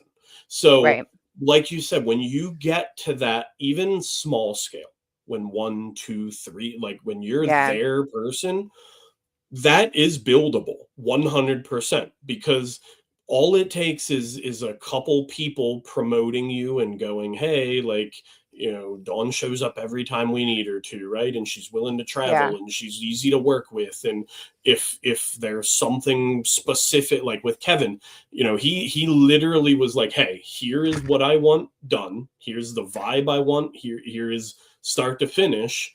And I did, you know, from capture to publishing. Well, and a good example is he invited both of us that day. For sure. Yeah. We were both paid, and my assignment was completely different than yours. He didn't care what I shot because he knew whatever I shot, especially in car, was going to be good. It was going to be good, and it was going to get turned around quickly. Yeah. And I think that's the bigger thing sometimes too, is that turnaround time, depending on what you shot, which was part of the reason I wasn't doing photo as much, is because I have a hard time separating art from bulk. Like I have a hard time with batch editing. I really do. And I've gotten better about it. The worst. But the batch editing hurts my heart. So I'm not even going to lie. Here's a pro tip. Do it as you go. If you ever watch me on track. Oh, there's Alan. Alan's on Instagram. He says, oh shit, that Paul. I got to meet Alan this weekend too. So I do a lot of my batch editing trackside. Literally, I'll as soon as the cars go past, I'm immediately on playback mode and I'm scanning and deleting. Literally, I do that too. Yeah, that's tip number 1. If you're getting home at the end of an event with full memory cards and you're deleting 90% of it in post-production, you can do that trackside in between runs. Literally. Yeah, I'll do that sometimes. It depends on the event though, because if they're sending them and sending them and sending them and sending them, I can't necessarily do that. But I am definitely an overshooter and I own it. But there are some things I feel the need to overshoot because I know I'm not that great at them, like the panning stuff. I had a whole conversation with Jay. I'm sure you've met him before. He's usually at Capitol. JSK. I think so. Yeah, he's another Jay says, one of my homies. Yeah, I love him on such a level. He makes my heart happy.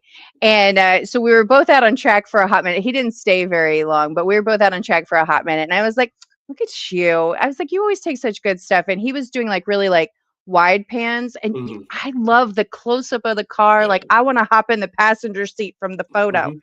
And so we were talking about that. So we had this, and this is where engagement I think is different from my perspective. Is I posted some of the photos and I didn't pick the best photos when I posted them. I posted the ones that were fun and artistic, but I tagged Jay and I was like, we can't all be as cool as Jay.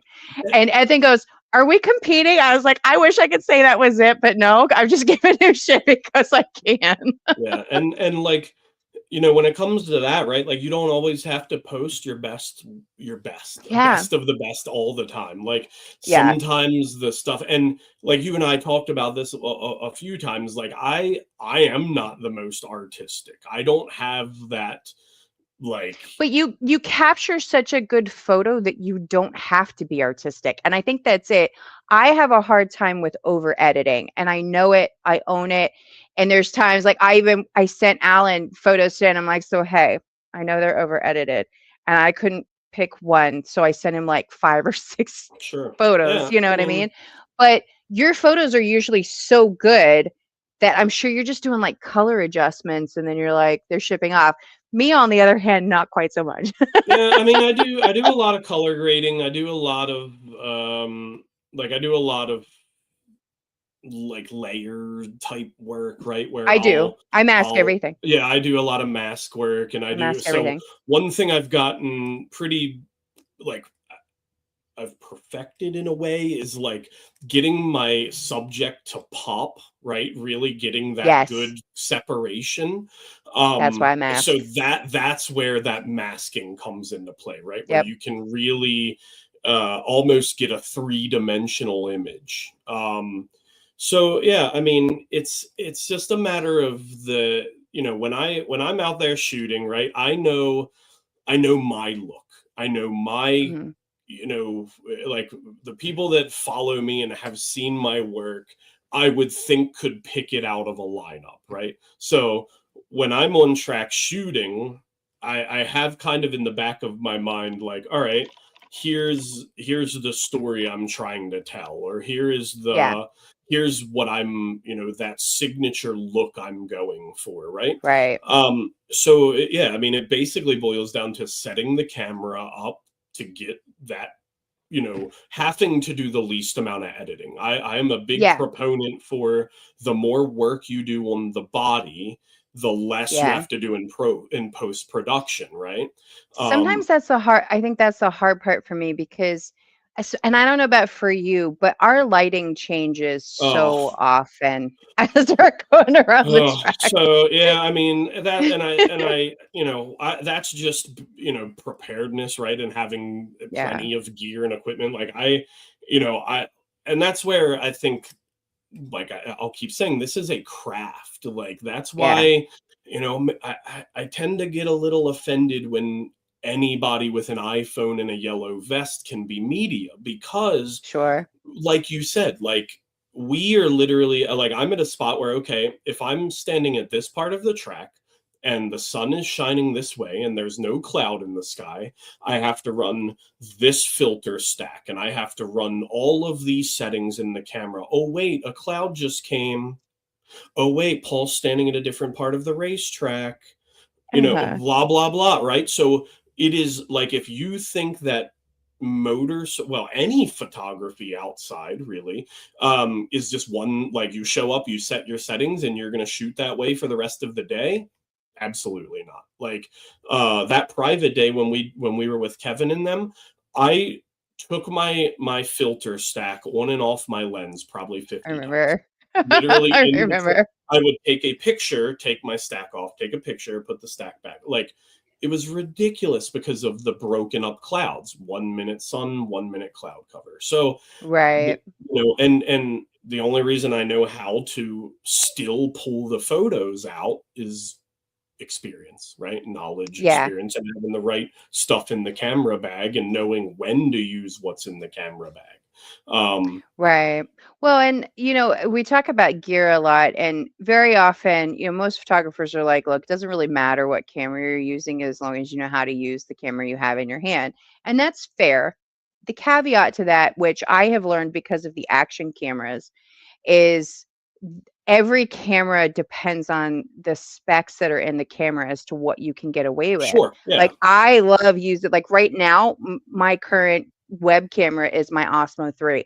I love that from the passenger seat. However, the reason I went to Capitol this weekend was I realized I'm not utilizing my 360 camera enough. And that was very proven this weekend because at Capitol, I can have an extension pull out the window. It doesn't have to be attached to the car. which allowed me to get like different angles and stuff. And there are tracks where I'm allowed to do that, and there's tracks where I'm not allowed to be anywhere near the window, and I have to respect that. Yeah. So, that, and I think that's something too, that some people never leave a standing point in the ground, and some people don't ever experience putting a camera on a car, or they lose the camera on a car because they didn't do enough research. And then Alan says, I just want to do backies at cool tracks. He said, Paul, I'm trying to rub your paint on your BMW.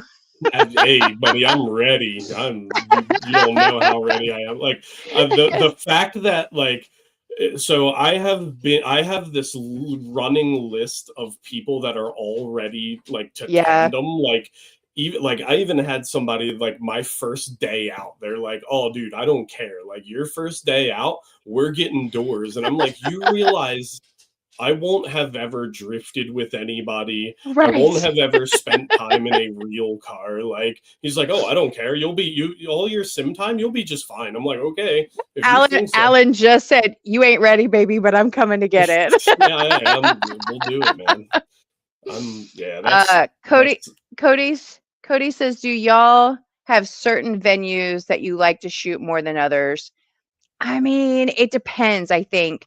I know Paul's going to say yes, probably. But it depends on the what and the why for me.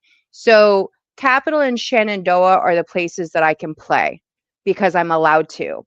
And I hate to say that, but the reality is when you get to the bigger tracks, they have requirements based on insurance. Not saying that the smaller tracks don't have something like that, but they have a responsibility that is greater than the smaller tracks, which is why people have a tendency to like the smaller tracks, is because they can get away with things there, and it's usually not as expensive, and they don't have to have very particular gear, blah, blah, blah, etc. Now, I will say, I probably, being the fact that I hop in a passenger seat very often, I really need to add a Hans to my helmet. Like I really should start doing that, because I have been in the occasional oops, multiple times, but I've never been harmed by the occasional oops, and I know the risk when I get in. But I also factor in the fact that I know I should probably have more safety gear, even just sitting in the passenger seat, even though I'm not the driver. But track wise, they get old after a while. And like, I know for myself personally, I have 5 tracks that are within anywhere from 45 minutes to like an hour and a half from me. So I'm really fortunate about that, being where I live. But I shot the most at Summit, and all of my content from Summit is starting to look the same, because we only have access to certain spaces and certain tracks at certain times of the year. Unfortunately, I've found that the bigger, like your Summit type places, right, where media access is kind of limited, and it's so stretched out, that you don't, like you said, it almost all starts to kind of look the same, because you can only access 2 turns or whatever the case may be, right? Where Grid life is like that. Even if I take someplace like Capitol, I like, because of the number of vantage points I have access to, and can basically be like a human clipping point, like I can get shots you would never be able, like if you look at some of those like shots from Kevin's video, like I could not physically do that anywhere else. No other track's gonna allow me to like Buddy's aiming for my camera with his back bumper, like you know what I mean? So in all fairness, he was not standing beside no. But what I'm getting at is, like, we have the freedom to, like, okay, let's hold the grid and let's set shots up, and once again, I can get to parts of the track where, like, Summit, once again, you can't access it, or like when I shoot Sebring in Florida, right? Like Sebring, there's spots where, you can get to it if you want to go shoot. And I made that mistake. I went, way out on the other side of the track where nobody was. And then I realized why, because once you're out there, unless a car breaks or what, you're stuck. You're out there. Yep. So, I mean, for me, favorite, like, the small like Capital or MIR, like the Drift Southern Yeah, I get Maryland Mars. stuff, or like I'm sure I wasn't at Doricon, but like that, I think like we would prefer more for the vibe, the atmosphere, Yeah. the experience, that tight knit kind, which I know DoD has, but DoD is still so spread out, right? Like, Yeah. you know, Because you it's so got, big. yeah, exactly. Where like I said, like the smaller Shenandoah, Capital, MIR, like where everybody's, you know, all pitted together, we're all hanging out, we're all, you know, grids Yeah. right there, you know, it's a much more intimate, I guess, is the way to describe it, I think right? Like, that's fair. you know, we all get to kind of be a little more involved, where, like I said, Well, and I think good. the bigger racetracks, so like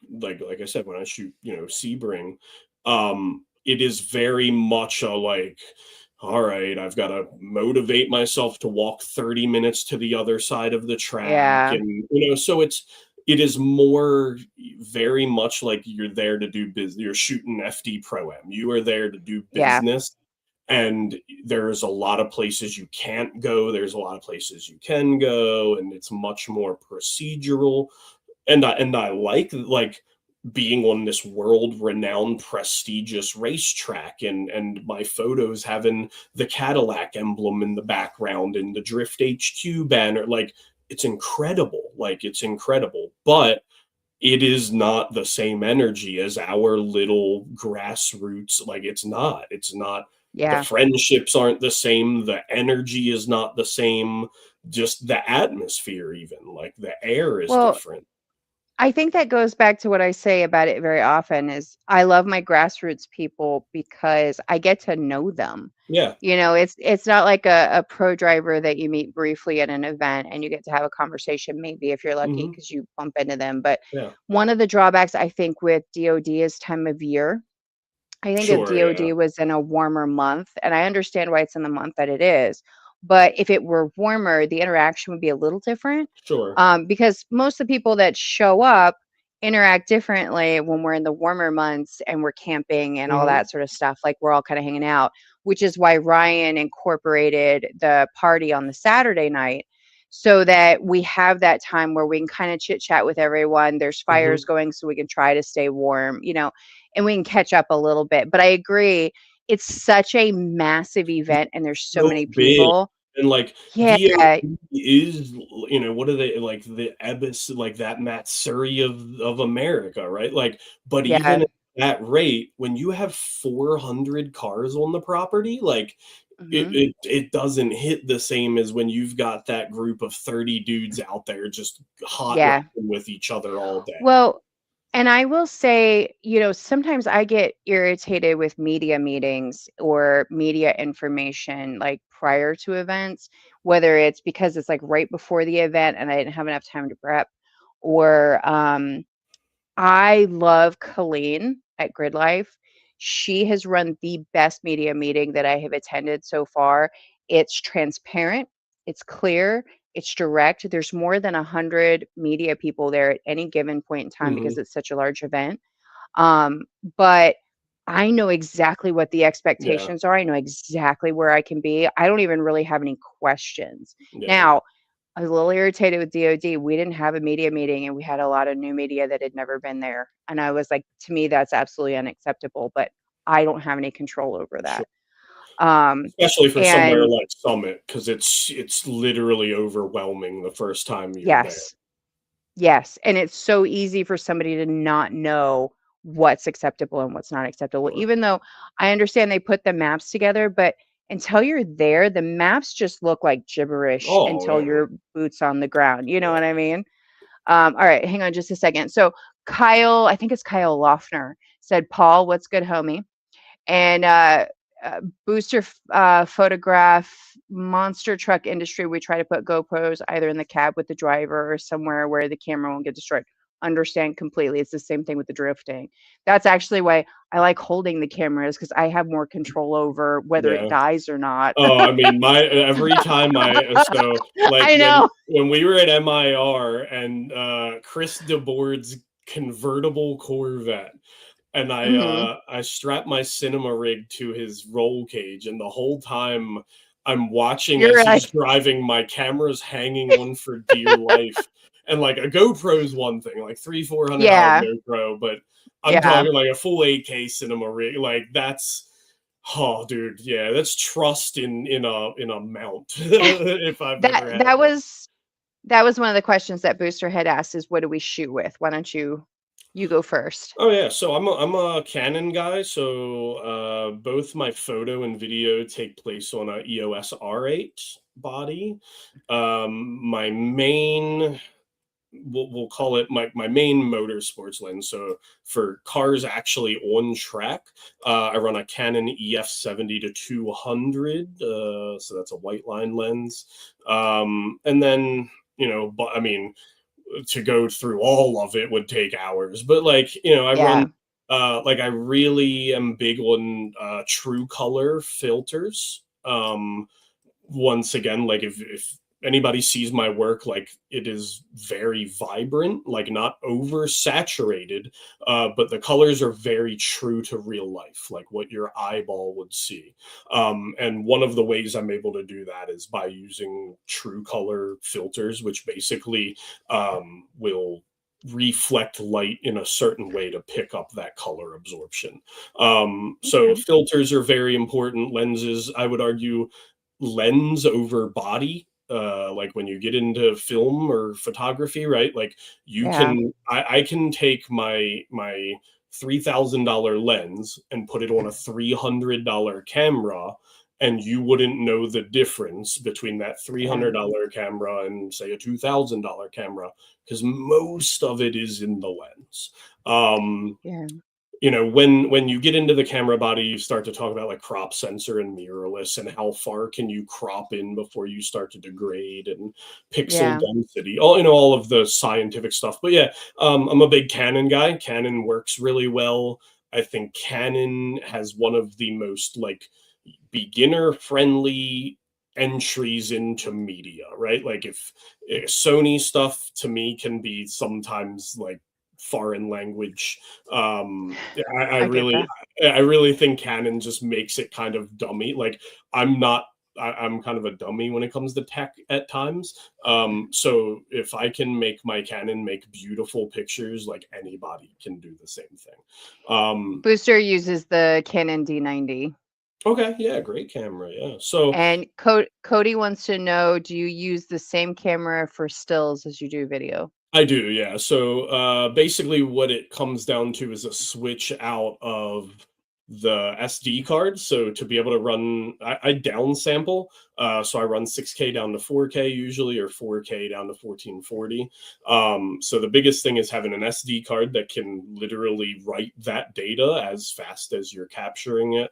And then lenses. So lens selection is what'll change. When I go to Yeah. video, I will typically run Olympus Primes, vintage lenses. That's one thing that helps me pull that look, that like most people say all my Cinematic. video, they have that like skateboard video look Uh-huh. or that music video look. I use Olympus vintage lenses, the same lenses they actually shot the Dune movies on. Okay. Alan says Sony A6700 for the win. And he said, this is fun for me. I love randomly commenting. I do this every Wednesday for the most part, Alan. So welcome. For me, I started, interestingly enough, in people photography. My grandfather gifted me a Nikon um, 750, D750, I think is what it was. And it did not like me. I had it for like 2 months and it started doing random things when I wasn't touching it. Like it was possessed or something. I don't know. So I bit the bullet and I bought a Z6 II. I was on the fence between the 6.2 and the 7.2, but there wasn't enough of a difference between the two for me at the time to want to pay more for the 7. And if I could do it now, everybody's like, "Oh, you'd get the 9, right?" I'd probably get the 8, only because it's a less heavy camera. It can still hold up to, the heat exchange. It can handle the heat, but it definitely has some like more built-in functions. I like the technical stuff once I figure it out. Like they have like the 3D tracking and the autofocus and stuff on the 8 and the 9 are like, they've gotten so much better. But I am a zoom girl. I want a zoom lens as often as I can have one because I never know what shot I'm going to want. And I was the same way when I did people photography. Most of the people photography I did was at an event, and I could go from, 28 wide open to like 100 and something zoomed in, depending on, was I standing on the second floor shooting down to the ground, like what shot did I want. And it's the same thing with the cars. I shoot with a, what is it, 28 to 400 is my go-to, like all the time. And that's for video and for photo. But it's also why sometimes I'm like, God, my work sucks. And then I go, well, wait a minute. You were all the way at the end of your lens. Oh And yeah, yeah. I forget that sometimes, that when I'm at that 400 millimeters, it's soft. And that's why the screenshot that I took, because I was taking video, I took a screen grab while I was taking the video, looks soft and grainy, and I either need to run with it or I have to do a lot of work to make it look less than that. Yeah. So it's definitely, I think it's always going to be user preference. I think I get annoyed sometimes when we have new people online. They're like, "Hey, what's the best camera?" And everybody's like, Yeah, "It's the one you whatever. have." And then Yeah. they hate that. They hate Yeah. that answer because they're expecting you. But then there's other people like, "Oh, you have to have an Nikon. You have to have a Canon. You have to have a Sony. You have to have Fuji." And I want to talk about Fuji because I did not know Fuji was an option when I bought my Nikon. There's a gentleman I follow, Diecast Dad. I love his colors so much, and he's like, "Oh yeah," he's like, "I got a Fuji whatever," and I'm like, What's her, "Damn it." Ellie Levesque? Oh, dude, She does film. her Fuji film work Yeah, is incredible. But yeah, I mean, as far as the oh well, what camera should I get, or what when to yeah, upgrade? I would argue when it's no longer serving the purpose you need. So yeah, like when I first started, and once again, I was only on like a Rebel T3. I knew it was time to upgrade when I'm out in the 100-degree weather and literally the camera's buffering because it's yeah, overheating. It can't save images fast enough. yeah. And I'm literally missing action. Cars are driving past me and my Yep. camera's got the spinning wheel of death. Mhm. So that's when I was like, okay, well, if I'm going to keep doing this, I better invest in a better piece of gear, right? So if you just show up and you snap one or two pictures and you hang out and you're just there to have a good time, you can honestly shoot whatever. Like you can Yeah. go buy a $350 kit that comes with a 24 to 80 lens and shoot away. Yeah. If you're going to get to a point where like when if I'm shooting in Florida for Formula Drift Pro Am, it's 120 on track. Literal Yep. track temp is 120. I've got to be able to shoot up to 60 frames per second, like capture speed of photo, because you want to literally miss nothing. Literally, like you want to get every single frame of action to be able to go back through it. So, you're asking the camera to machine gun the shutter in Yeah. 120-degree weather and the card write it to memory while it's happening simultaneously. You're not going to be able to get a $300 camera to do that any day of the week. So Yeah. you Alan, need to be the limiting factor of your equipment. yeah. Well, and that's the, like, from the ground camera. I mean, I have Insta360 X5. I have two of them. I've got three GoPro 11s. Mhm. I've got the Osmo 3. I have my main camera. I also have like a small vlogging camera. And I have so much gear because I have tested so much for the different use cases that I need them for, because I don't just shoot from the ground. Mhm. I'll even shoot interviews. Like I'll interview people once they've had a ride along. I had one particular driver I did that for a lot this year. And you know, the Osmo or my cell phone, when I first started, I shot from the passenger seat with my cell phone because it was way better than trying to Mhm. like figure out if I could use my big camera. Alan said his question is, I got a question. Are you both charging for media at drift events? We somewhat covered that like earlier in the conversation. Paul basically is more selective as the years have gone on. So if he's invited somewhere and he understands, you know, what the payment is, whatever, he'll show up, and then he has an occasional play day as well too.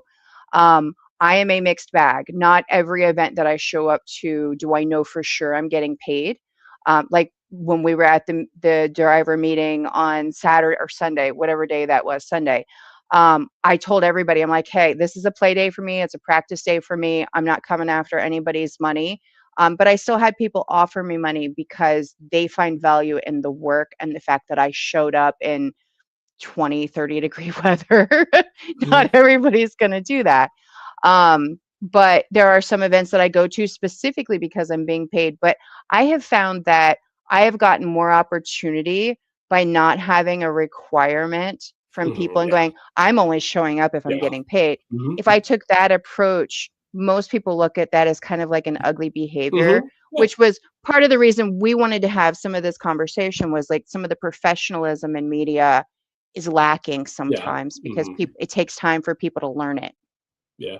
And once again, like, you know, we did kind of touch on a little bit of it before Alan joined, but like, it's where, like, me speaking for me, it's what is the value in me showing up to that event, right? And to not go around the full gambit again, you know, am I doing it for the experience? You know, is it, you know, hey, I'm going out for a day at the track with the homies. B, is this a purpose, like, I want to test a piece of gear. I want to try this new editing technique. I want to, like, is it something utilitarian for myself? Right. So that's B. C, yes, is definitely for profit. Like, I'm investing travel, I'm investing equipment, I'm investing a skill, and I'm providing an outcome for you. You know, we can come to some kind of mutual agreement either ahead of time or after or whatever. But I think for me, and I said this earlier, it's, you know, just basically that communication, that mutual respect, and having that expectation set up front, right? So, you know, if somebody hits me up and goes, hey, you know, there's a track day this weekend, are you going to be there? I have to interpret that right off rip. Like, is this person going, hey, you know, am I going to get to see you there, or are you going to be there because I want some media done? I want to solicit your services, right? So then we have to kind of start reading the room a little bit. But yeah, I mean, it's 50-50. I do it because I enjoy it and I want to be around drifting, and I like being able to make, I mean, to me, there's nothing cooler than being able to see, like, be there live, see the stuff happen, but then a couple days later, we get to relive it again when we share the photos and we all start talking about it, and everybody's so hype at how they look driving, blah blah blah. So, you know, sometimes, as cliche as it sounds, that can be payment enough, but within reason, right? Because that we walk that fine line of, like we talked about earlier, being taken advantage of. And I think we as media have kind of created that problem for ourselves, because when, once again, there's 60 media people at a 20 car event, it's like, okay, well, if you don't show up, so what? There's 59 more people. And if Paul doesn't show up, guess what? Dawn will be there. And if Dawn doesn't show up, so we've backed ourselves into this corner where we've devalued ourselves by going, all right, by showing up to because, like you had said a few minutes ago, like, you don't want to pick and choose because you don't want to come off a type of way by going, oh, I'm not going to show up to that event if I'm not getting paid. But at what point are you putting a value on your own expertise and your own art form and going, if I don't see, if I can't find a pro, it's all cons, I don't think you're being a type of way by not showing up. No, that's fair. My point in it was that I think there is a way to express that without sounding like a dick. Yeah. And that, I think that's kind of what I meant by it is some people, it's the way they approach delivering that information is what makes something a little Mhm. bit more professional and Sure. personable and genuine versus just being like, nah, fuck that place. I don't, Mhm. that's not my approach to most things. Now, I will say that I have a bit of an advantage, and you and I have talked about this before. I'm single. I have no obligation other than Sure. myself. Yeah. So if Yeah. I want to travel, I can. Like, Mhm. there's nobody I have to come back to. I just have to make sure the cat's taken care of Yeah, while I'm you're in gone. the perfect situation to be Yeah. able to do it. Yeah, 100%. So I can pick up and go if somebody says, "Hey, Don, we're going here. Do you want to go?" Mhm. Fuck yeah, sign me up. Yeah, I mean, and I Um, miss a lot. Unfortunately, I have to, and this isn't a negative by any means, but I do. yeah. I have to miss opportunity. Like, um, I had a opportunity for Drag Week come up where Hmm. somebody needed their media person fell through, and I don't do drag media, but I'm a firm believer if you can take pictures of cars drifting, you can take pictures of anything. Um, so I I was like, hey, shoot me the dates. It's a busy time of year for me. If I can Right. make it work, I'll try to make it work. And unfortunately, I was already booked travel. I was not even going to be in the Right. state of Maryland. But like that stuff pops up, and I'm the opposite of you. Like, I'm married. I own a business, like for my day job, right? I own a company. Hmm. Um, Same. I have But like that also works in my favor too. and it does, yeah, definitely makes my schedule more malleable. But yeah, Hmm. I am less in a spot in my life to be able to on a if that Friday phone call comes, if somebody Yeah. needs you Saturday. Yep. I do have to do more planning these days. So I that does cost me opportunities, but I'm okay with that because I know if I only get to do, like I said earlier, a couple events a year, like I can guarantee you the shots that are going to come out are going to be breathtaking, right? I'll toot my own horn. Um, but I know there'll be value in it, right? Once again, like Yeah. I'd rather shoot one event for people that care about what I do and Yeah. appreciate what I do and make Sure. that small group happy and maybe make $50 that day. And I could put the camera down for the rest of the year, then show Yeah. up every weekend in a sea of yellow vests for people to repost my shit and not even give me credit for it. Like, so if that makes me sound pretentious, whatever, right? Then yeah, paint me Yeah. that color because I will go, nah, dude, if I don't see value in it, I'm not gonna show up. Yeah, but again, you're being upfront about Yeah. that, which is just as genuine and just as professional. And I run my own business as well too. The media stuff is only a portion of that. Mhm. Um, I do bookkeeping, small business consulting, task management, like that Yeah. sort of stuff for other companies.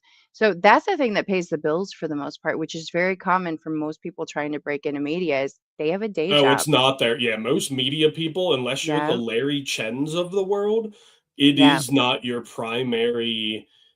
Like, I would argue that's the 1%. Like everybody always yeah, uses that 1%. Like that yep, in media, mm-hmm, all encompassing. I'm not just talking about yeah, motorsports. Like that is the 1%. The guys mm-hmm, that get sent on assignment in Australia to film leopards and shit. Like everybody doesn't get to do that. I can assure right, you. And there will only be one Larry Chen until there's not. Like Larry yeah, Chen cornered that market. yep, So you have to be more forethinking than ever, right? Because yeah, like okay, so how are you going to step in and outdo Larry Chen in FD? What are you going to do that he can't do, right? Like right, what are you going to offer Ryan Sage that Larry can't already do for him 10 times over? So once again, like if you think you're going to get into media and you're going to get rich and you're going to quit your day job, don't even just yep. don't go buy a camera. Which which is really common. I can't tell you how often I like see new media people pop up and they've got stuff on their vehicle, or they've got shirts that say who they are, like Or all these things. the But then watermark. The I have app, a watermark, but I only but have the you've been grinding it though. Like you're out here. Like if you're yeah. watermarking your iPhone photos, the second event you shot, you're the person I'm talking to right now. I'm gonna do a couple of comments real quick, and you're getting kisses or something in the chat I'm there sure on I am. There's a YouTube. bunch of weirdos I bring out of the woodwork. Booster said with him and his daughter is swimming season, and he'll try to do photos for her. They get out to colleges and some video, but the Yeah. winter's like the most busiest time of year. Alan said it's interesting as a host, driver, and business owner that has a media team. I'm always curious how you guys view things. Well, Alan, I think what you're doing is actually one of the more difficult parts because of how long it takes to be able to do events, Mhm. because a lot of people who start events don't continue with events because they realize the cost that's involved, and they can't always recoup the cost a lot of times because of the cost of the venue, and how those payouts happen depending on the venue, and then depending on how hyped did you get people to want to show up for it. So I think you're somewhat in that 1 to 5% as well too, because not everybody gets to be in that position, especially for any length of time. And you seem to be fairly well known. I've only recently stumbled across you, so I don't know a full background or history on you. So I can only speak to what I have seen so far in the other spaces. Because often when I talk to people about the different events and stuff, because for myself personally, I'm giving myself another year in this space, which is the reason I want to branch into other motorsports stuff. But I'm giving myself another year to decide how I want to function in it, because I've got 2 years under my belt going, okay, this is how I don't want to do this. And Mhm. then I Yeah. do something new, and then I try something new, which is the whole way business works. Sure. Yeah. If something didn't work, you just learned, okay, well, I didn't fail at that. I just learned a new way not to do it. Um, but what I am finding more of is that you have to be your own media outlet if you really want to be successful. You have to be the persona and the person of your media outlet, which is where I see a lot of media people somewhat fail. Is a lot of artistic people don't really want to be seen. They want to go do the thing, and they want Oh people to be yeah. excited Yeah. about their work. They don't want to be in front of a camera. No. I don't give a shit one way or the other, which is the only reason that works in my favor. And I also am very, very reality based and realize I'm a personality. I own it. Sure. Yeah. I am a whole And that's personality. and you'll have and you statistically can have far more success in a market like this, right? Because you have to be, and I've found myself doing this, and I've made a cognizant effort to not. I had a tendency when I would show up to an event to do media, naturally I gravitate towards the friends, the homies, right? And I find my Yeah, people, and we dap each other up, and we start bull yeah, crapping, and they're asking me, "Hey, my car's running," because I'm not just media guy Paul, I'm drift guy Paul. And right, quickly I forget there's all these other people here that I should be talking to and networking with, right. and walking up to and going, "Hey, I like your car. I'm Paul. Can I take a couple pictures? Do you mind if what's your Instagram to send these to you?" Because that was big for me. If I took your picture of your car, or a candid of you standing there, like, I'm not just going to walk away. I'm going to be like, "Hey, here's who I am. How can I get these Yeah, photos to you? How can we make this beautiful thing together," right?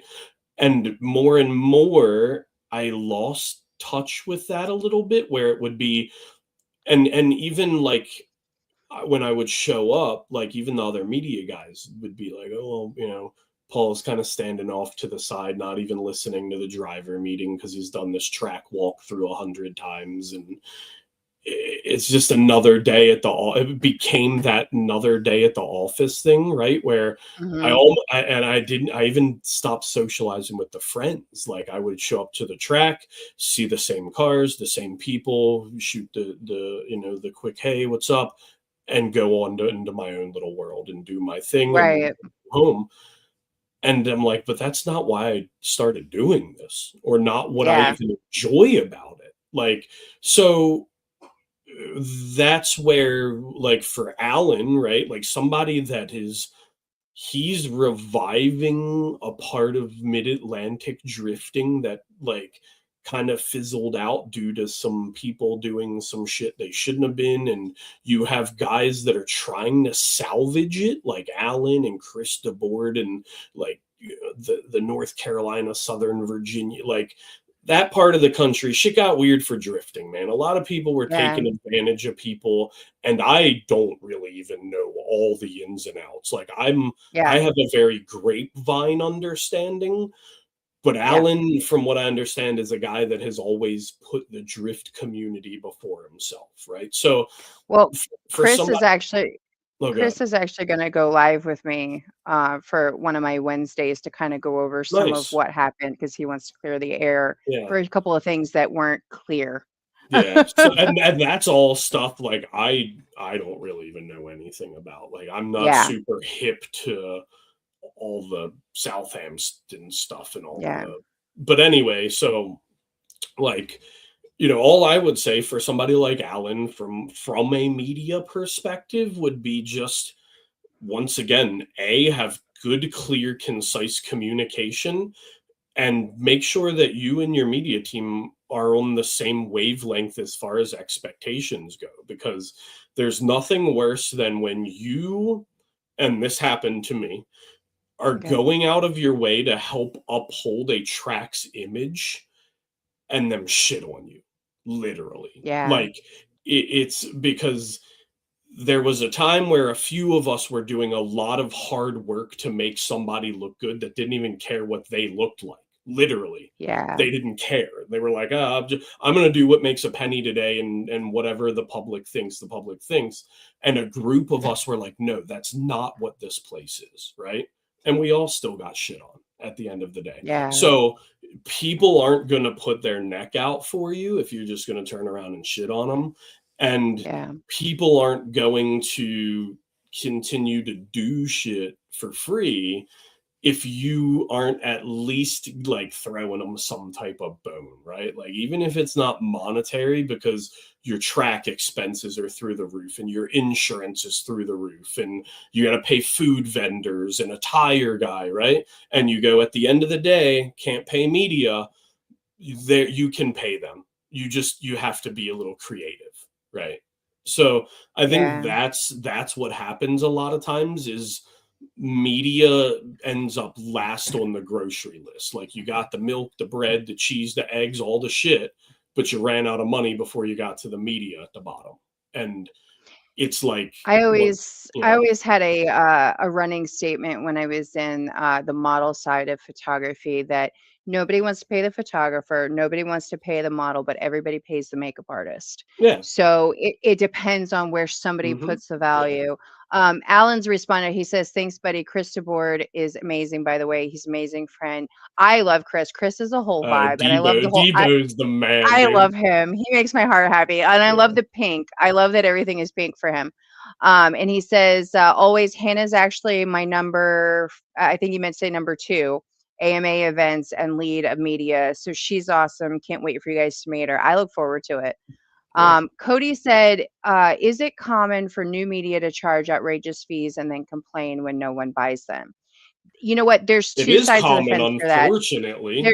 There's 2 sides of the fence for that because, yes, that's common, but then the other side of that spectrum, which is what makes it so annoying for somebody like myself and Paul, you also have that person that's only charging $5 for somebody to download a digital photo online, and everybody's like, "Oh, cool, I can pay $5." And then you have somebody who's maybe doing film, maybe they're charging $50 for a print, or they're Mhm, charging yeah, $25 for a digital because they have a cost associated. Plus, there's expenses to get to the track, there's expenses while you're at the track, there's expenses for your gear, like food, even gas, all yeah. those things. And it's really hard to price because if everybody's pricing in this huge scale, Oh, yeah. there's no great way to pick a point until people find value in your work, which is why you have to keep showing up.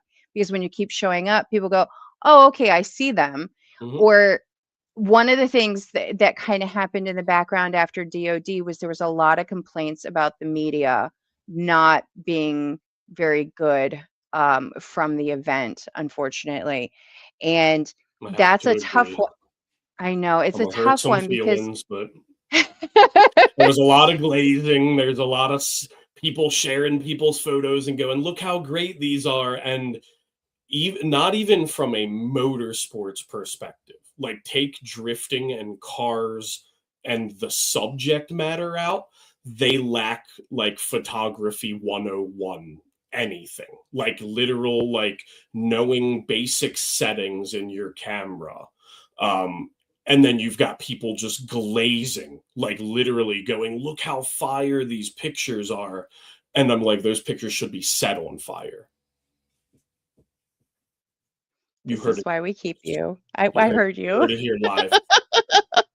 Yeah, I was So not impressed. So I have favorite photographers, local, right? And those are the people that killed DOD. The people that I yeah. expected to do well. I saw some folks that should have stayed home.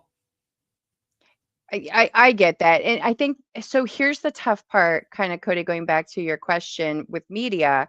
One of the things I appreciate about Summit is they allow new media because they have to have the option and opportunity to learn, right?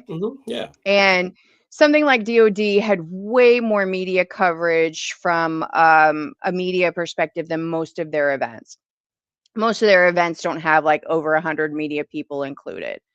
And I think the hard part is that we have to give everybody an opportunity. And I guess technically we don't, but to me, I think we have to give everybody an opportunity because if I hadn't had an opportunity as somebody who had just got into doing, drift photography and then eventually segued into video, Yeah. Summit was one of those places that I got that. Shenandoah was Oh one of yeah. those places that I got that before I branched out to other tracks.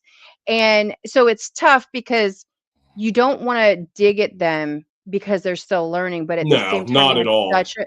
you had such a large event that the initial media out was not the media everybody Yeah. expected, which was why everybody was talking about it. Yeah. And I Um, think like for me, it's not even so much like if somebody like because you, I, and Larry Chen and every person who's ever picked up a camera started day one, right? somewhere. Like Yeah, my exactly. if I were to look at my first images like today, I would probably be like, these are I horrible, do and that actually rather I could often. spend an hour pointing out everything that's wrong with them.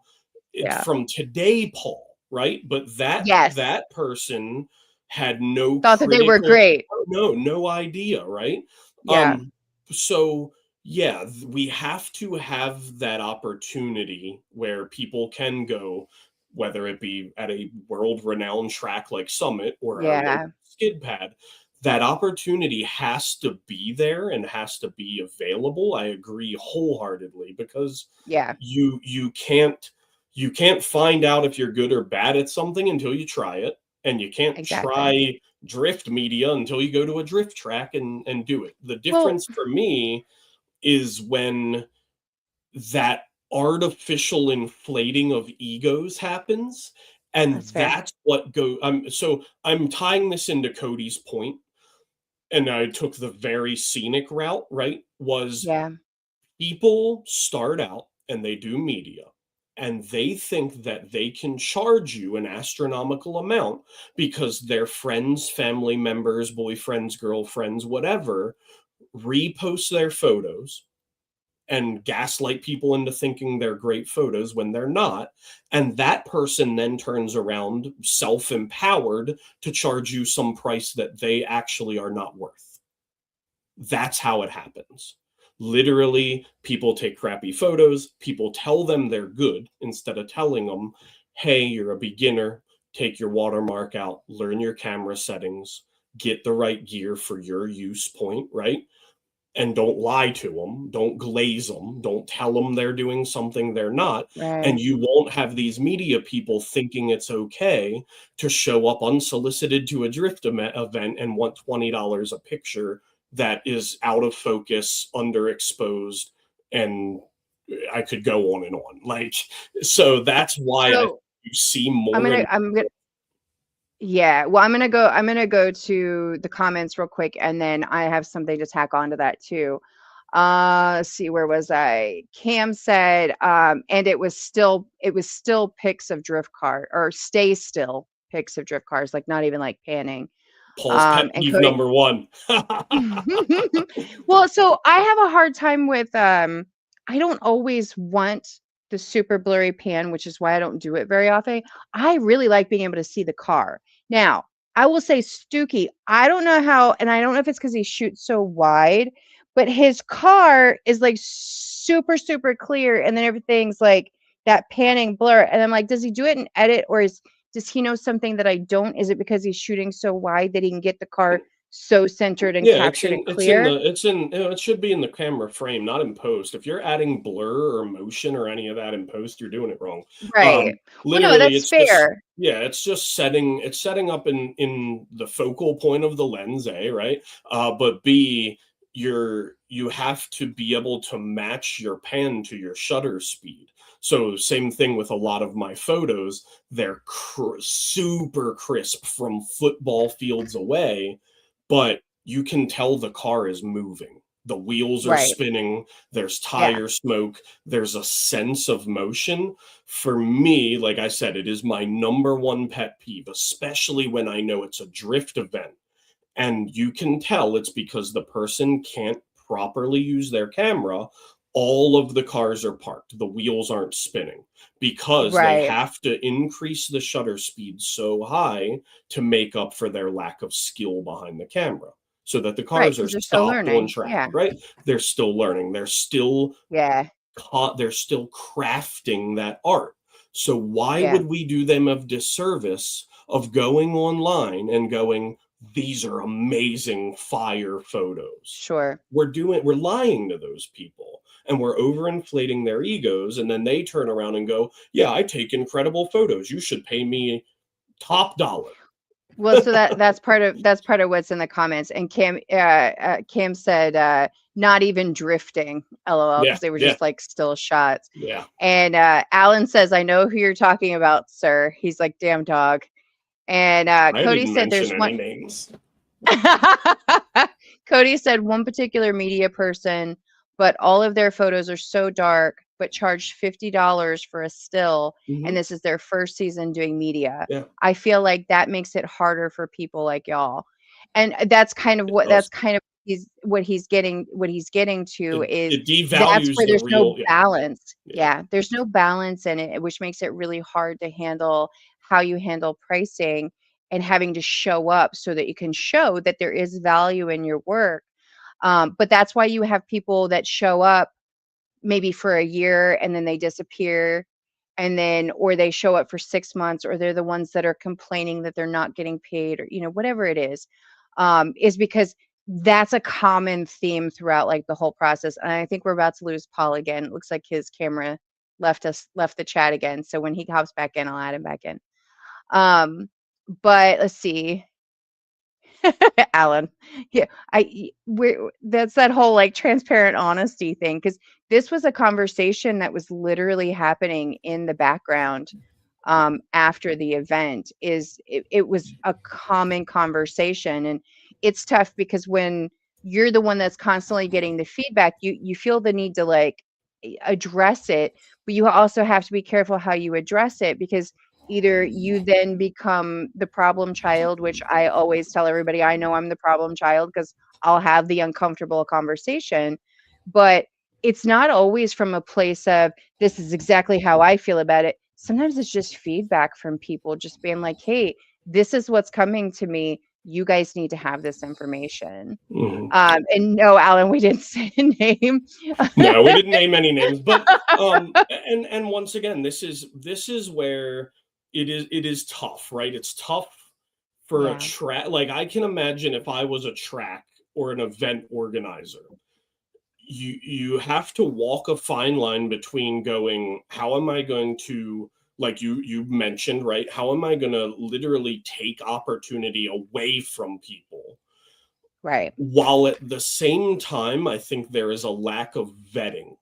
There is a lack Yes. of, and I would argue, especially at somewhere like DOD, like I would think, and I'm not an organizer, so if I'm out of place, forgive me, but an event like that, you would think that they should have a highly qualified media person to go, all right, we are going to make applications, make people submit their media to us. Like I They had do. to do, like for me to go shoot FD Pro-Am, I had to send them a portfolio. They weren't going to just let me show up, right? So like, so you said DOD did make people fill out an application and submit? So Because if you so, it always had didn't look like it. Like, you always have to fill out an application. okay, So with the way they work, they use Motorsport Reg.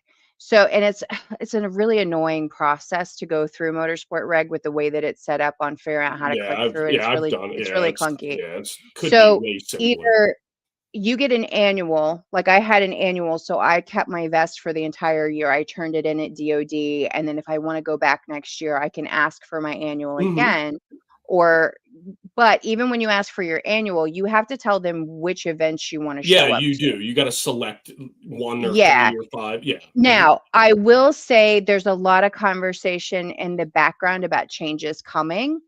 But it's been bits and pieces, and I don't know what changes we may or may not get. I think for something like DOD, the more the better was probably the thought process for it, just because it was such a large event with so much Sure, yeah. acreage Yeah. that I think that was probably part of it. But they do some vetting. Yeah. I don't really know what it looks like And because that's my neither point, of right? us have Like, our and internet. I'm not in any position to say what they Yeah, should or shouldn't do. All I'm getting at is I'm once again trying to answer a comment from a viewer yeah, is it is stuff like this is going to be hard to stop if yeah, tracks don't care who they put a media vest on, if organizers don't care who they put a media vest, if it's quantity over quality, that's what you're going to get every time.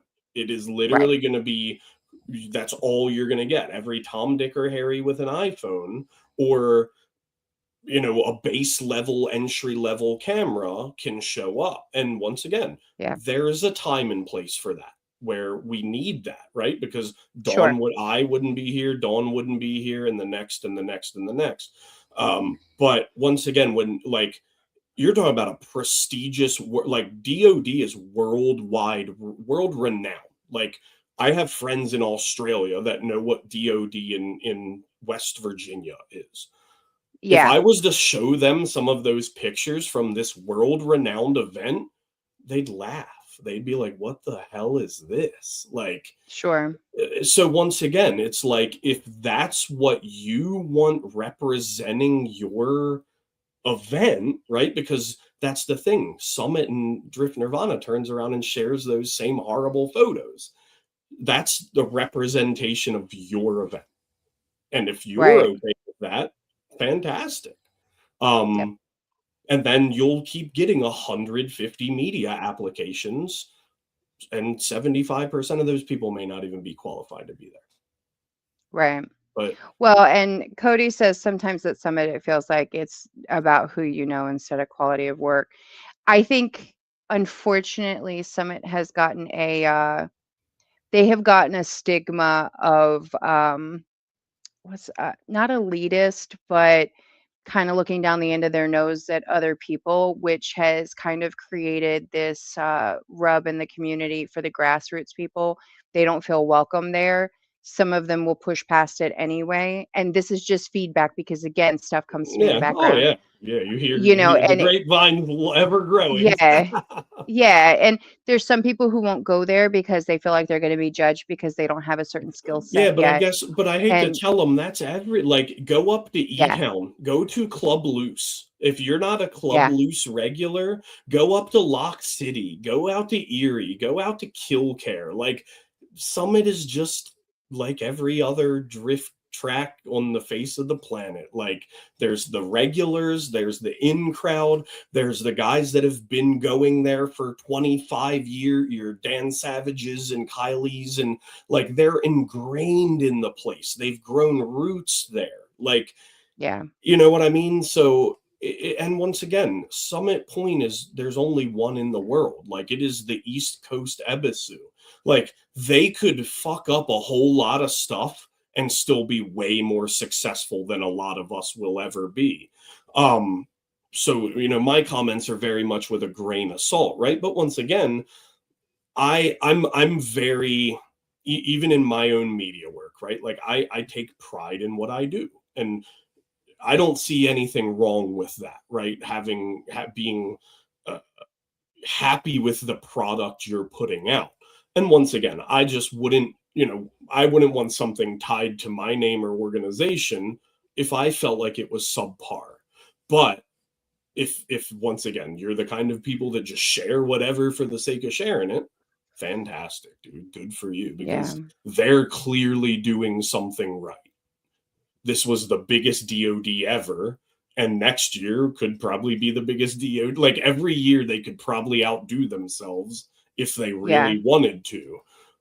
So I'm nobody, but once again, I was very, unfortunately, I was sad. I feel disappointed for the drivers when there's an event that I don't go to and I don't shoot it, and then the media is shit.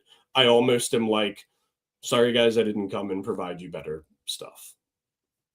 I get that. Well, I think once we start going to certain places, sometimes we have an affinity for them, like a care, because we care about what happens. Alan says that Club Loose is worse. He's like, I love my CL guys, but that's how it's been since the early Click, 2000s. everywhere's got a click or a So if you Yeah, think exactly. Nirvana's the only place, you ain't been in drifting long enough. Yeah. And then he said, shout out to Yoshi for all the DN success over the years. I miss him. Alan, I've heard that a lot, actually. I never met Yoshi, so I don't actually know who that is, Yoshi's but I've heard the goat. name. Yeah. I've heard that name multiple times, and everybody kind of has the same sentiment for sure. And Cody said Yoshi's the man. I talk to him almost daily. Yeah, I think for So Drift Nirvana and Club Loose and Kill Care, like Drift Indie, when it comes to the driver aspect, it is quality over quantity, and people don't like it. sure, They don't like being sure. told they're not good enough, right? Like, Edgar at Drift Indy will be like, nope, your car's ugly, you're not driving, you can't do Drift Appalachia because you need more time behind the wheel. Like, so if that makes them cliquey or elitists, hell yeah, buddy, wear it proud, Edgar. Like, same thing up at Club Loose. Like, to be able to go drive a group at E-Town with some of those guys the way they do, like, once again, bro, be elitist, be stuck up, be cliquey. I don't care, because guess what? I would show up there and look like shit for the first half of the track day. So yeah, I mean, that's just people that haven't spent enough time around drifting, and not that I'm excusing it, but Sure. there has to be some level of gatekeeping of things, I have come to realize. Because if you let shit be a free-for-all, it'll quickly turn into a free-for-all. So Drift Nirvana, I think, and Club Loose and Drift Indie, like, those organizations have done a very good job, in my opinion, of both driver vetting, but also through just their track day procedure, weeding out who kind of should be where and when and blah blah blah, right? And once again, if that hurts feelings, it hurts feelings, but just suck less and drive better. I don't. And going back to the media stuff, one of my things for people who want to get into media a lot of times is I just tell them to go spectate. And Summit's actually a pretty decent place to go spectate and still be able to grab footage or photos depending on what you're working with. Um, Shenandoah, probably even better. But spectate first so that you have something like a proof of concept to show, hey, I enjoy this. I'm trying, like, I'm doing the thing, so that you can get your foot in the door somewhere else. And then I think when you're dealing with people, you're always going to have people that are on two sides of the spectrum, and then the people that live in the middle. Uh, I usually live in the middle somewhere because I can see both sides of the coin. Oh yeah, Because 100%. there's usually balance in there somewhere. Yeah. And I think, unfortunately, for the media people, a lot of times, a lot of the tracks just don't take them seriously.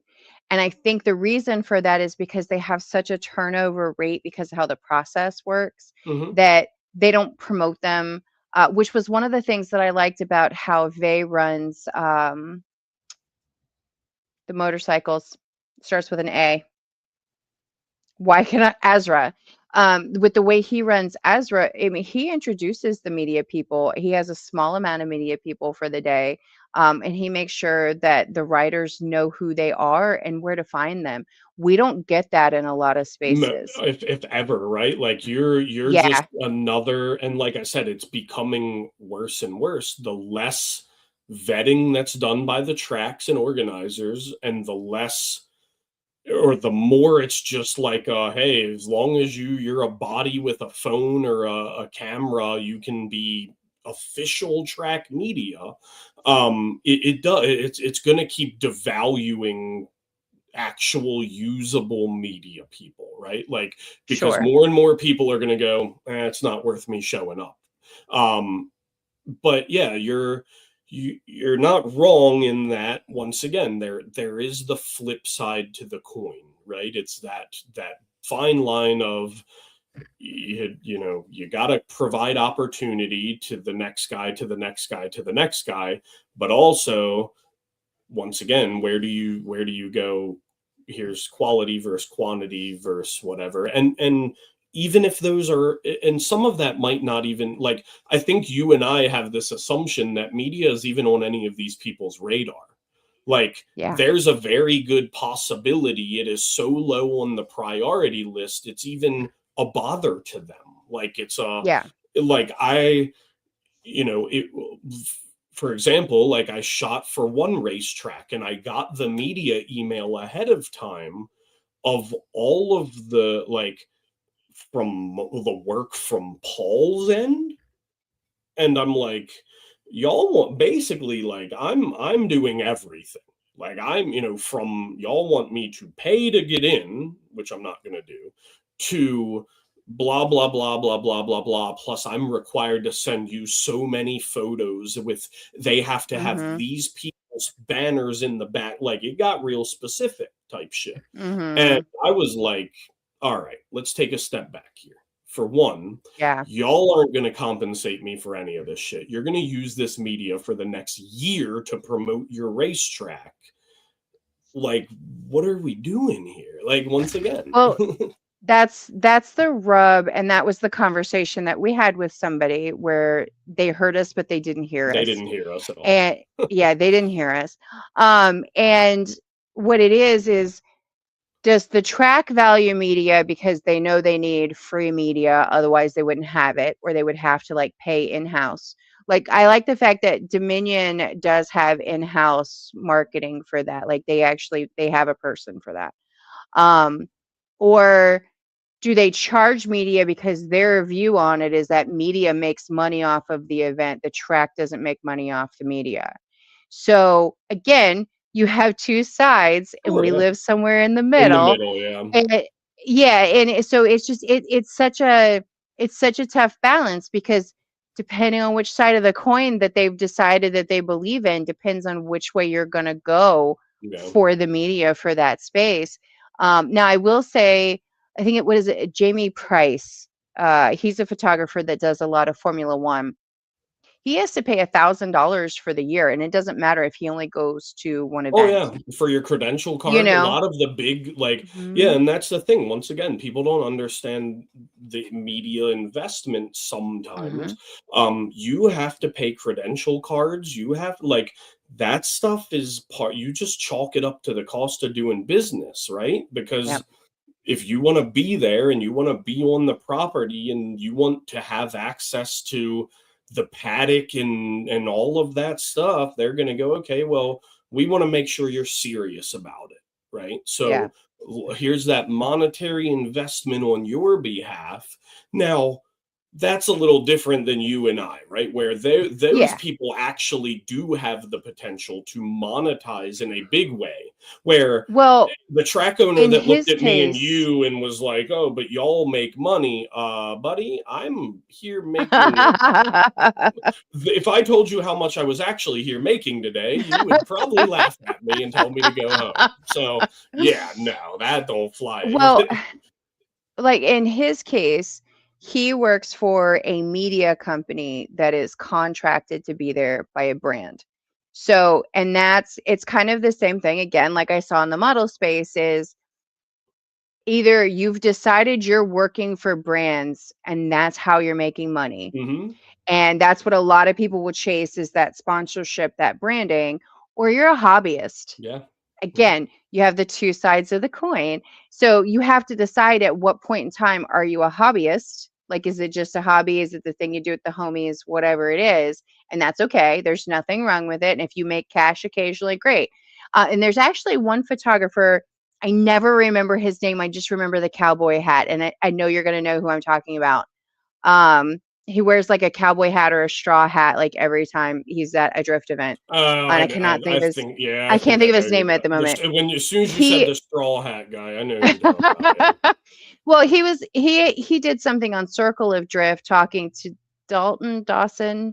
Oh, Dawson, I yeah. can't. It starts with Dawson. Okay, talking to him about the fact that the only reason he got into media was he was at the track with his friends, and eventually people wanted to pay him because he was just doing something for fun with his friends. Yeah. And that's that whole right place, right time kind of Hmm. situation is he just showed up and eventually it worked in his favor. It may not have ever, and it may Hmm. not for other people.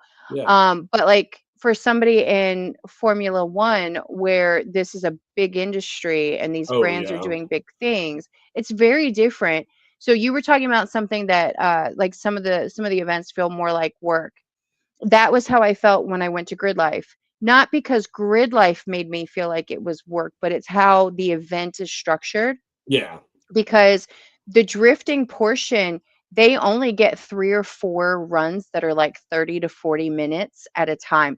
That's it. You have to make sure you're in place or you've decided what you're doing for that particular run, and you have to be in place and ready to go. And you might have to walk a mile. You better hope you have a scooter or a golf cart or Hmm. you Yeah. have enough time to walk, depending on what you're Hmm. doing. And those are a little bit more exhausting, even though you would think you'd be working the whole day, but having that downtime and not knowing what to do with yourself because you're there specifically for drift day and you're like, all right, what do I do Hmm. for 2 hours until the next time we get to do this again? So every space is different. And when you're dealing with pro drivers as well, too, like Final Bout's a good example where there was a comp and each team had, I grabbed each team, like every team, every run, and I put a compilation together. Mind you, I had a 30-second, anywhere between a 30-second and 60-second video. But if I hadn't kept it to the teams specifically, nobody would have accepted my invite to collab. And I was talking about this in the last live. I forget that I have that experience.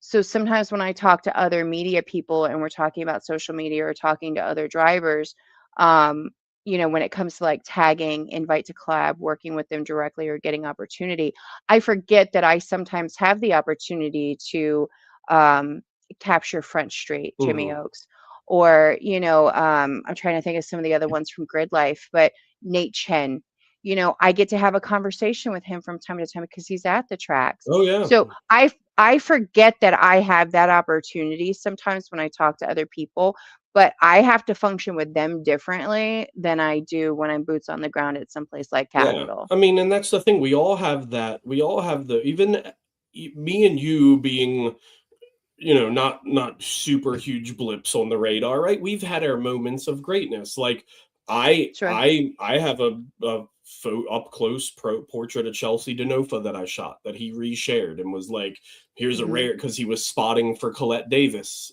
at Pro Am, right? And I Right. happened to get him. I'm sitting in the truck cooling off, and he's coming down the hill on a scooter, typing to her on his cell phone, and through the windshield, I yards away got this insane, super crisp, like just amazing photo of him, and he reshared it. And for me, that was my like, I could sell my shit, be done, whatever. And I'm like, yep, that was, that was all I needed. Like, buddy reshared my shit. That's relatable. You know what I mean? Like, that's relatable. And it didn't, I made zero money off that photo. He made zero money off that. Like, it was not it's a moment you remember. transaction by any means. But at the end of the day, like, as goofy as it sounds, like, that'll always be on my camera roll, bro. Literally, like, not just me sitting in the stands going, oh, there's Chelsea Denofa driving by. Like, this was a different vantage point that even he acknowledged. Like, he goes, hey, look at this picture somebody got of me from, I'm usually not in this role, So we've all had our moments of greatness, right? And everybody can. I think what it is just, once again, having that realistic expectation and going, all right, every day. I mean, and this is like photography in general, not even in motorsports. Like, everybody these days is a photographer. Like, I made, I don't know if you saw on my Facebook, I made a post about holiday photos. Like, bro, I got all these people in my local area that are like, oh, dude, if you want Christmas pictures of your kids, charge me or I'll charge you $300, blah, blah, blah, whatever. I'm like, what? Like, for some kid, like, Christmas? So I made a post on my Facebook. I was like, bro, if you need Christmas pictures of your kids and ain't got $300, message me. We will work something out. Like, if you hand me $10 at the end of it, you'll have beautiful photos of your family for the holidays. Because $300 for a 15-minute photo session is a fucking ripoff. And there's 50 people willing to do it to you. Like, so that's the problem. Like, everybody's got a camera and everybody's a photographer, and iPhones have enabled people. So it's they think the cost to entry, right, is so low. Both financially and as far as the intellectual investment, right? Like, once again, monkey see, monkey do. Oh, well, if Paul and Dawn can do it, so can I. And you can 100%, because if we can, you can. The difference is we know what work we had to do time just to make the little bit of headway we have. And we're not Larry Chen's, right? Like, just the like, I always commend you on the grind you do of the amount of events you are, like, you stay outside. Like, I am not about that anymore.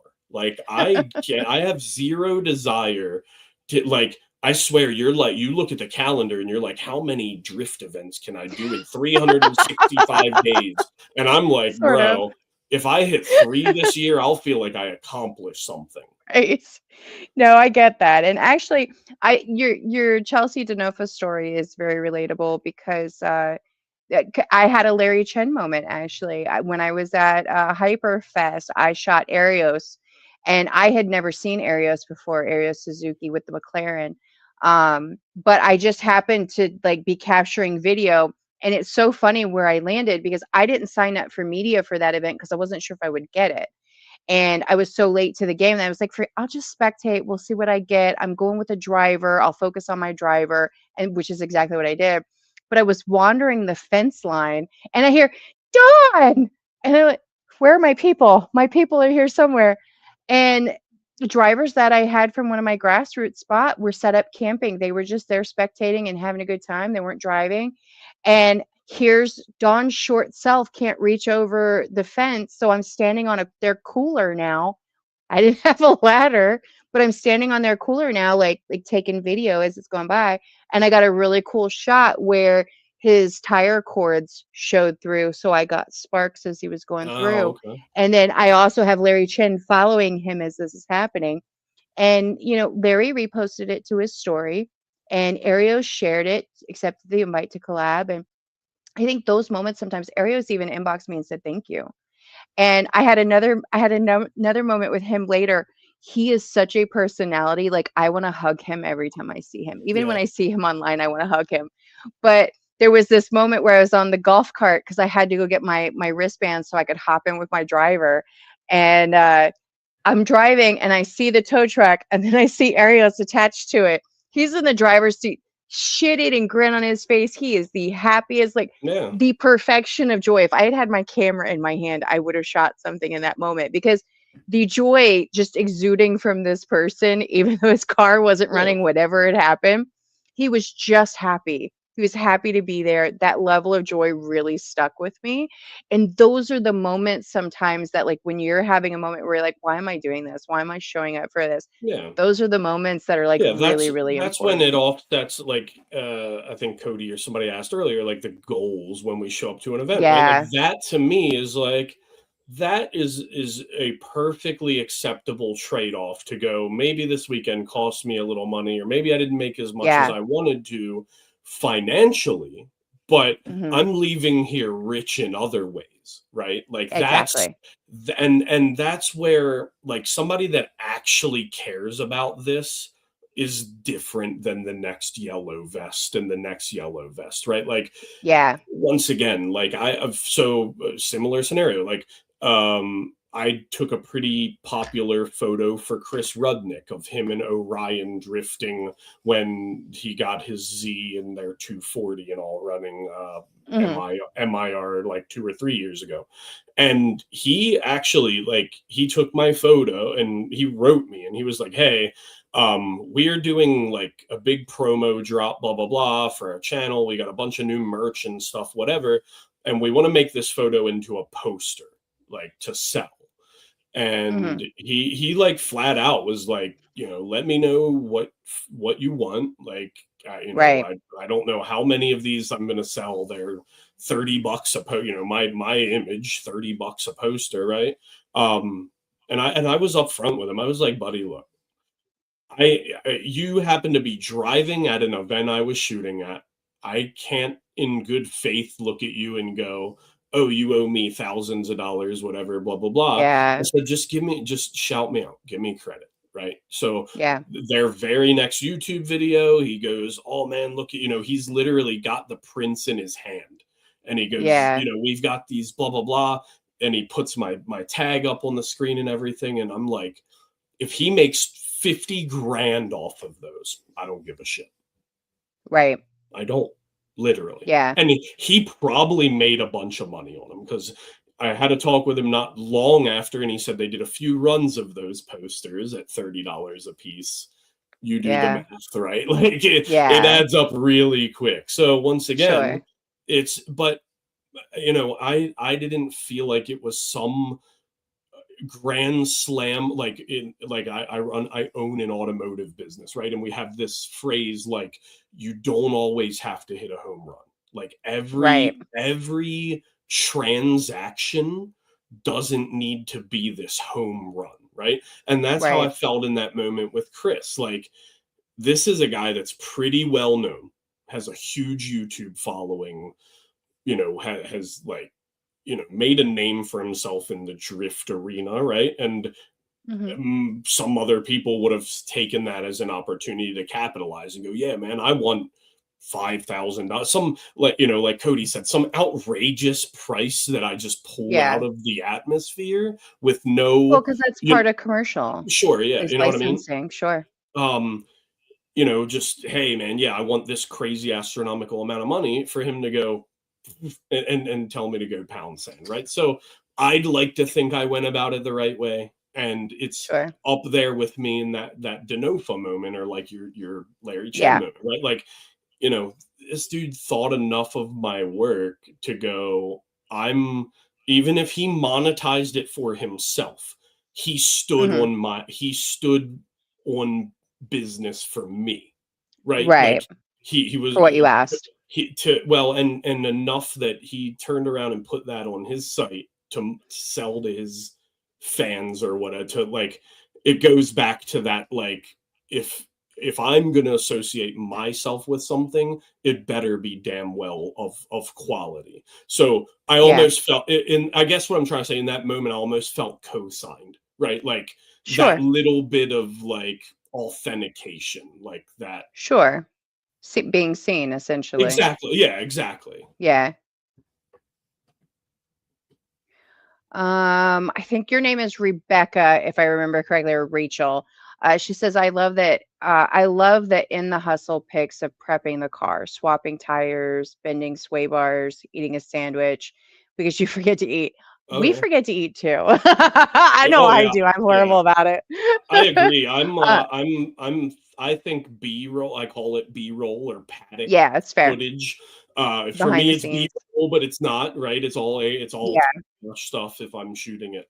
I agree, right? That is part of telling the story of the track day. And that's always yeah, my goal, right? I'm not just there to take pictures of cars.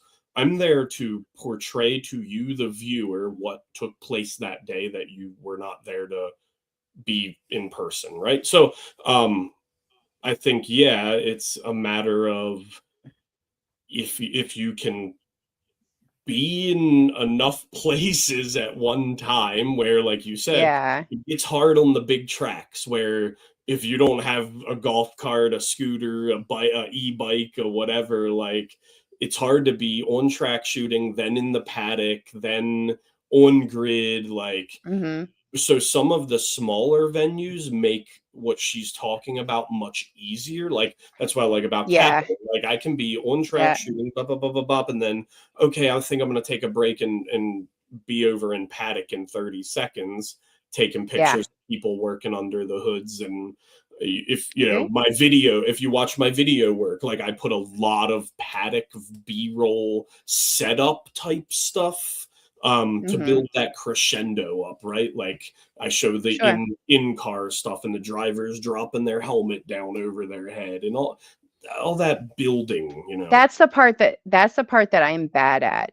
And I talk about it all the time. Like when you're a one person show, trying to accomplish as much as you can in such a short period of time, it's a lot. Like it can be really exhausting some days. Like that's why very often I like the passenger video. It is the fastest thing that I can get edited, and it's Hmm. the most engaging thing that I can edit quickly. And if so, Lewis the goat has joined us, and if he's still in the comments, sir, you're not supposed to blow your car up on the first lap on Main. That Can motor's we been have a hanging conversation on about for that? years, I dude. know. That motor's been hanging on for quite a while. I hate to tell you that. That thing's bought and paid for. Well, I actually captured his run, and I'm like waiting for him to come a second time because I know Lewis well enough. I was like, we're gonna get him again. Like, where's Lewis at? Where? Okay, maybe not. And then I never saw him again, and I'm like, where the hell did Lewis go? Yeah, he's been And then abusing that thing for a few seasons now, so it was bound to happen.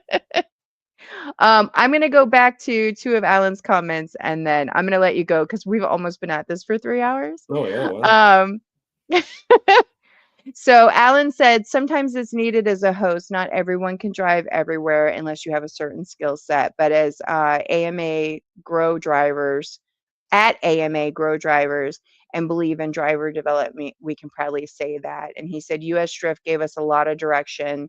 Shout out to Brian at US Drift. I'm assuming Brian Egert, um, for giving the I think for giving us what we have today, or the US giving the US what we have today. Oh yeah, yeah. I Uh, mean, once again we're blessed to be in a hotbed of drifting. Like like I said yeah, at the beginning, people really need to if they claim to be fans of drifting, they need to do a deep dive on drifting in the Mid Atlantic and how it really burst onto the scene in the mid 2000s because we've got yeah, some guys that we're all Facebook friends with. Like there's some legends out here, like guys that I'm yeah, friends with on Facebook that now we see them out there just ripping fun laps in their hot rods and stuff, but in the day they had that dog in them. Like so yeah, yeah, once again Alan's one of them guys that he's been plugging away for a while at trying to keep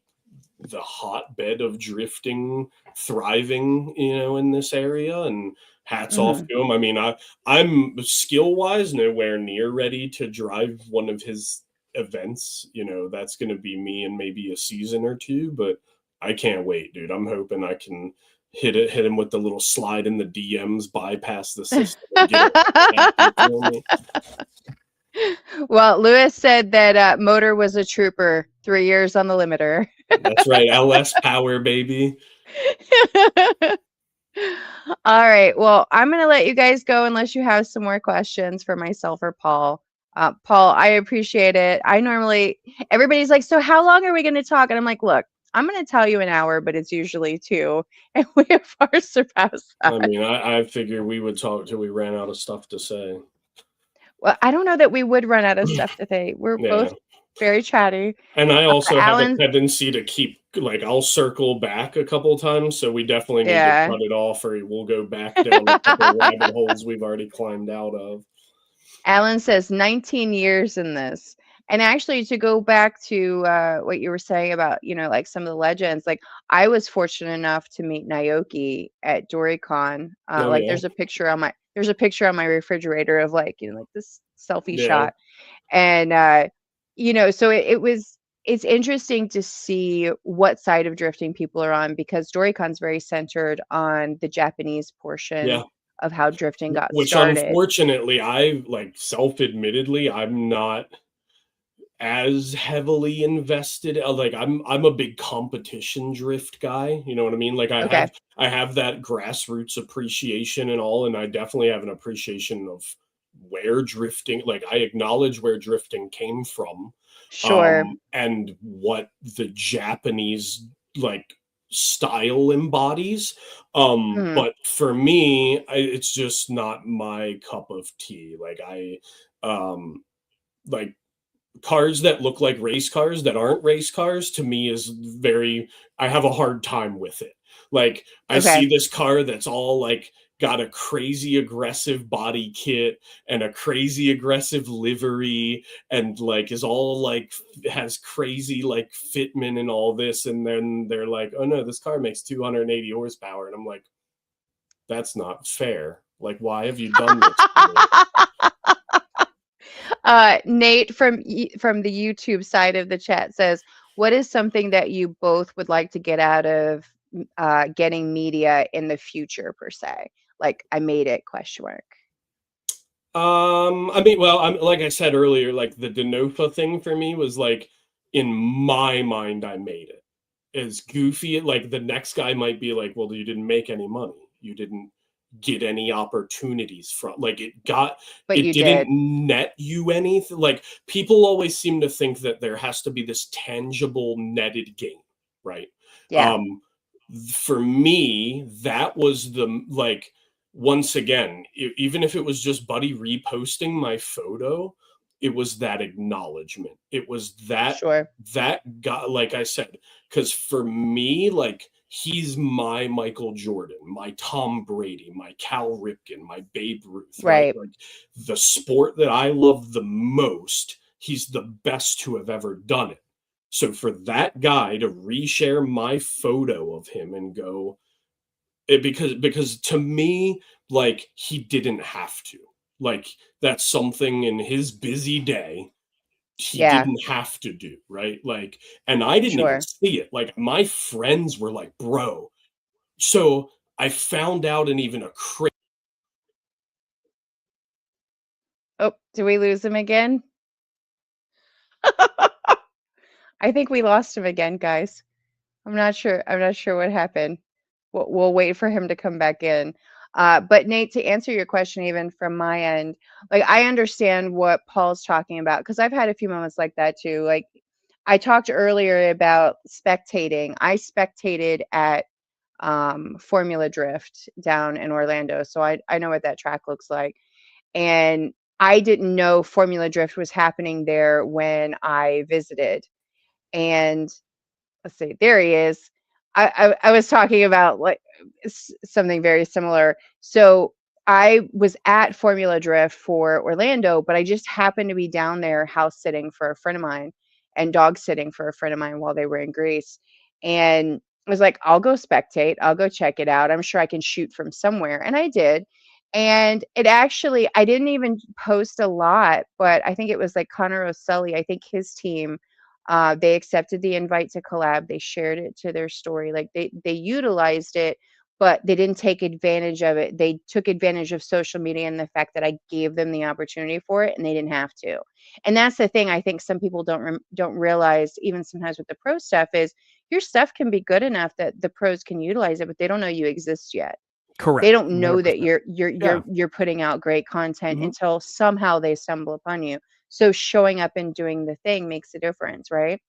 Um, so I can relate to what you're saying, about like sometimes it's just the acknowledgement. Like even here recently, in a day span of time, I had Insta360 comment on one of my videos. I had Canon printers comment on my video, but because I was bold enough Hmm. to tag Yeah. them. Oh, and They yeah, didn't same, have and yeah, same Yeah, they thing. didn't Like have to. I think everybody's, when you go, I made it, right? Is it I made it in my mind or in the mind of those viewing Yeah. me, right? Like, Yeah. so Canon, not even a motorsports photo, a photo I took in Colonial Williamsburg of a guy in revolutionary clothing in front of a horse. Canon Redline reshared it. Like, that's their like VIP, like blah blah blah stuff, and I just submitted it to them for a photo contest. Like, didn't win anything, but they were like, "Hey, look at Yeah. this." And 1 point something million people saw that shit. You know what I mean? So like, Yeah. it depends who you ask if I've made it or not, right? Like, So I would say that for me, one of the things I stated earlier in the live was like, I'm giving myself another year, but there is a plan somewhat within that year. One of the things that we somewhat touched on, but I didn't expand on, like from my own side, is that you almost have to be your own media outlet. So I have started building something in the background. I started with the idea last year, and I've had a hard time running with it because it's so separate from me. It's hard to know what to put there and what to put here. But I came up with a whole other company for branding, which is called Grassroots. And that's meant to be things for, I don't have to monetize at the track if I can figure out a branding situation that will monetize my expenses to be there so that I can showcase my grassroots guys that I love so much mhm. because they make my heart happy. The grassroots guys, I love the pro drivers too because I can see the value in their talent. But the grassroots guys make my heart happy. I had a blast at Capitol this weekend, but it was because I hung out with the guys all week, all Yeah, day, 100%. you know, and And that goes back to e that vibe we talked about being different, right? yeah, The atmosphere is like, for me, once again, shooting Capital will never be the same energy as shooting Pro-Am, right? Because yeah, the drivers at a pro drift competition are so worried about their car, their program, their they're performance, their focused. focus, Yeah, right? They're like, and the last thing you want to do as a media person is get in the way of that, right? So like, yeah, um, you know, my guy John that I do media for, like when I know he's like kind of in the zone and he's like, I might choose to maybe not try to put equipment in the car, or yeah, you know what I mean? Like, and that's once again, like, it goes into perfecting the craft. Like, if you're gonna shoot pro drifting, you need to understand that you are secondary to what those guys are there to do. Like, yes, you need to get them usable media so their sponsors can pay their, blah blah blah. But at the end of the day, they're there to win and run a successful race program. And you effing off trying to hang your camera from their roll cage might yeah, really be messing up their mental. You know what I mean? So like, mhm, it's all things that need to be considered, right? So yeah, yeah, I well, and that agree. goes I back. agree. It's different. It is. It's a completely different vibe when you're just at the local track with the group of Mhm, people you're used to being around and shooting, um, vice just the big high pressure, yeah. Well, and, from, like, moving forward kind of aspect too, one of the reasons that I had come up with the other company concept is I may not live in drifting for the rest of my motorsports career, No. whatever motorsports ends up looking like, right? And I I understand everybody wants you to niche down and they want you to do this and they want you to do that so you can be successful, and I have found that my life has always taken me in different directions. And if there's an opportunity, I'm probably going to check it out. So my life as a whole is kind of all over the place and random, which I'm sure occasionally I share stuff and people are like, where are you now? Why are you in Florida? Why are you in Maine? Whatever it is. And but it's just because I know our lives here are so limited on earth. Like our lives are so finite. Whether Yeah. I'm taken out in a passenger seat or whether I die in my sleep, I don't know when that day happens. And what's my legacy at that point? I don't know. But I am not a huge fan of branding in a lot of way, which is I think why this has been kind of a hard build for me is because I want community over brand. I want culture over clout. Like, I understand that branding has to happen when you have a company situation, but it's really hard for me to want to be like this big brand. I just want to be able to support people and then have that support in turn, but I don't want to gouge people. And I want to make sure that they feel seen as well too, because I think that's what happens in some of these spaces is everybody feels this pressure to go pro at some point in time because it's the only goal. And the Mhm. reality is none of what we are doing makes any sense. Where we spend our money, how we spend our money, none of it makes sense unless you look at it from the friendship level, and that's why you show Oh, yeah. up. Yeah. It Yeah, no, doesn't I make mean, any sense. yeah, because if you had to start making a pros and cons list, you'd be Mhm. disappointed pretty quickly, right? So Uh-huh. then Really quickly. you have to start looking at those things we're talking about where Mm. when somebody looks at us and goes, "How do you measure the value of what you're doing? Do you Yeah, think not even do you think you've made it, what would making it be to you?" Right? Like yeah, you have to decide where on the spectrum you fall. Like I personally don't have necessarily the aspirations to be the next Larry Chen, right? Where sure. I go, I want to make my sole career doing motorsports media or whatever it may be, right? So like Right.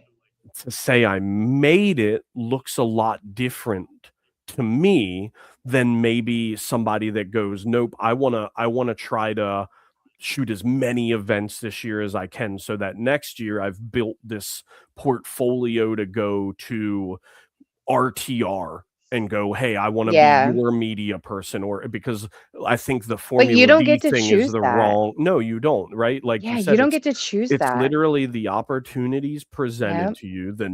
networking you've built around Yep. you, and the fact that there's an acknowledgement that once again, because you can do it, that means a bunch of other people can too.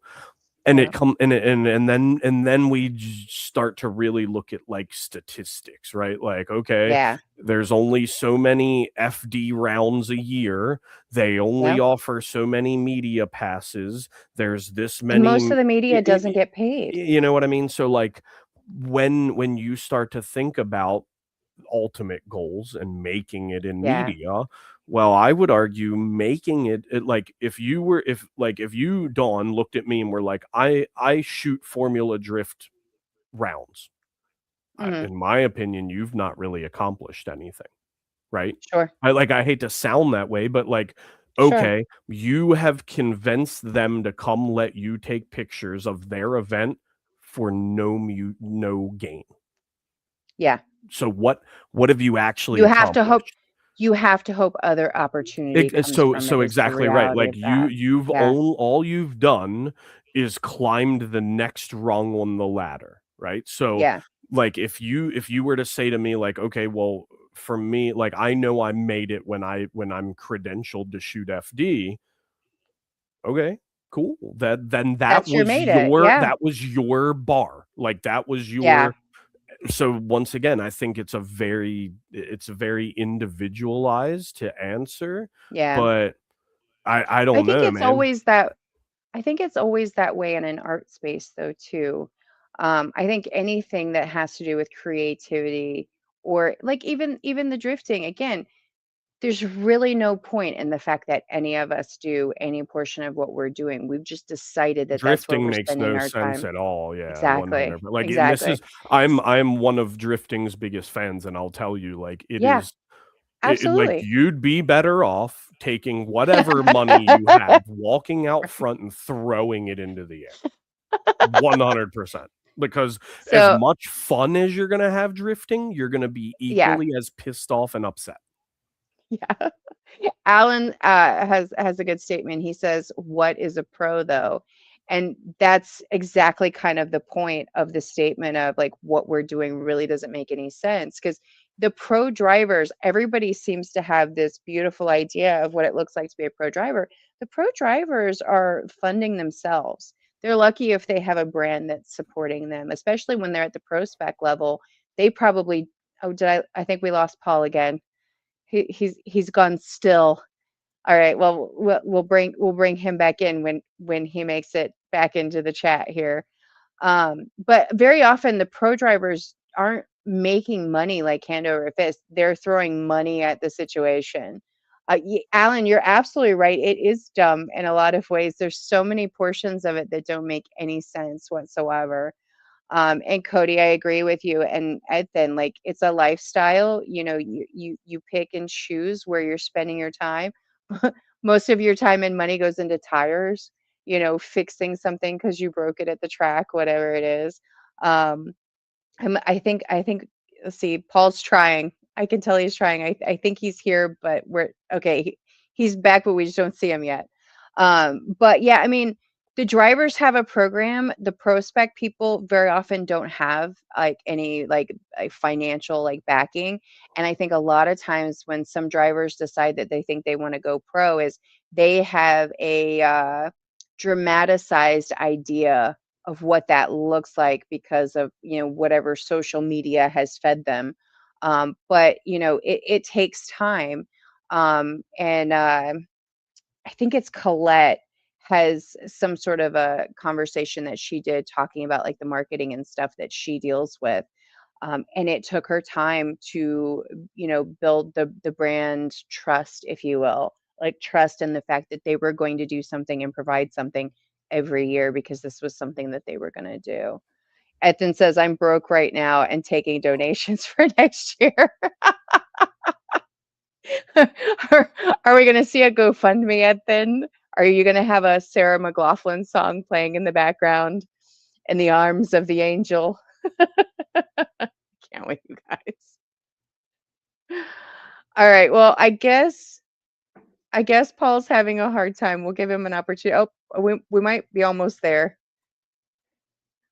Something's happening. Nope, he's gone again. I may go ahead and call it for tonight, guys, and we'll let Paul end his evening here, and I'll shoot him a message separately because it looks like his camera and whatever's happening is not working in his favor. I appreciate all of you who have like kind of hung in there. Alan says, here's an interesting take. Would you consider someone not an FD, DMCC, D1, or professional? Well, so that's I understood what your point was when you asked the question. So yes. The average person, probably not. Because we have some amazing drivers that nobody ever sees. And that's why I like the grassroots so much is I get to experience people that can full send their cars, but they're never going to do anything more than, hang out at the track with their friends. And there's absolutely positively nothing wrong with that.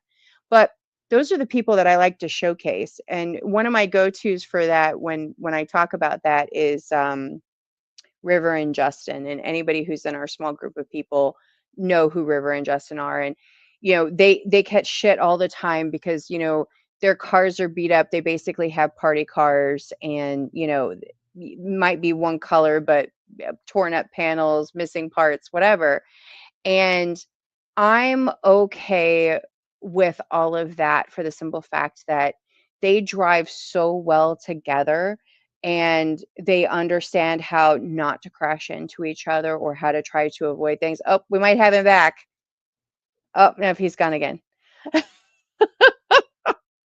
um, that's the person that I want to showcase. And I catch flack from the people who want the cars to all be one color. All the body parts don't look like they're going to fly off the vehicle or, they're going for doors. And I get it. But again, there's two sides to that coin. So there's a place between both of those points where those people can live, and they have so much fun that I can appreciate their joy, when they're at the track. Alan, I would absolutely love to have you on for a live, and I'm getting ready to sit down and kind of set up my schedule for January. I haven't decided if I'm doing any more for December. Paul just kind of happened to be available, and I'm like, hey, you want to do this Wednesday? And he was like, sure, let's do it. So I'll inbox you later separately, but yeah, I'm here for it because I don't know everything. I mean, I do media. I don't drive. My background is illegal street racing. I own it. I got into drifting. I found drifting because I found takeovers first. And that's a whole other conversation for a different day. And I already know Edson's going to comment on that one. Because that's a whole other animal that you can't control.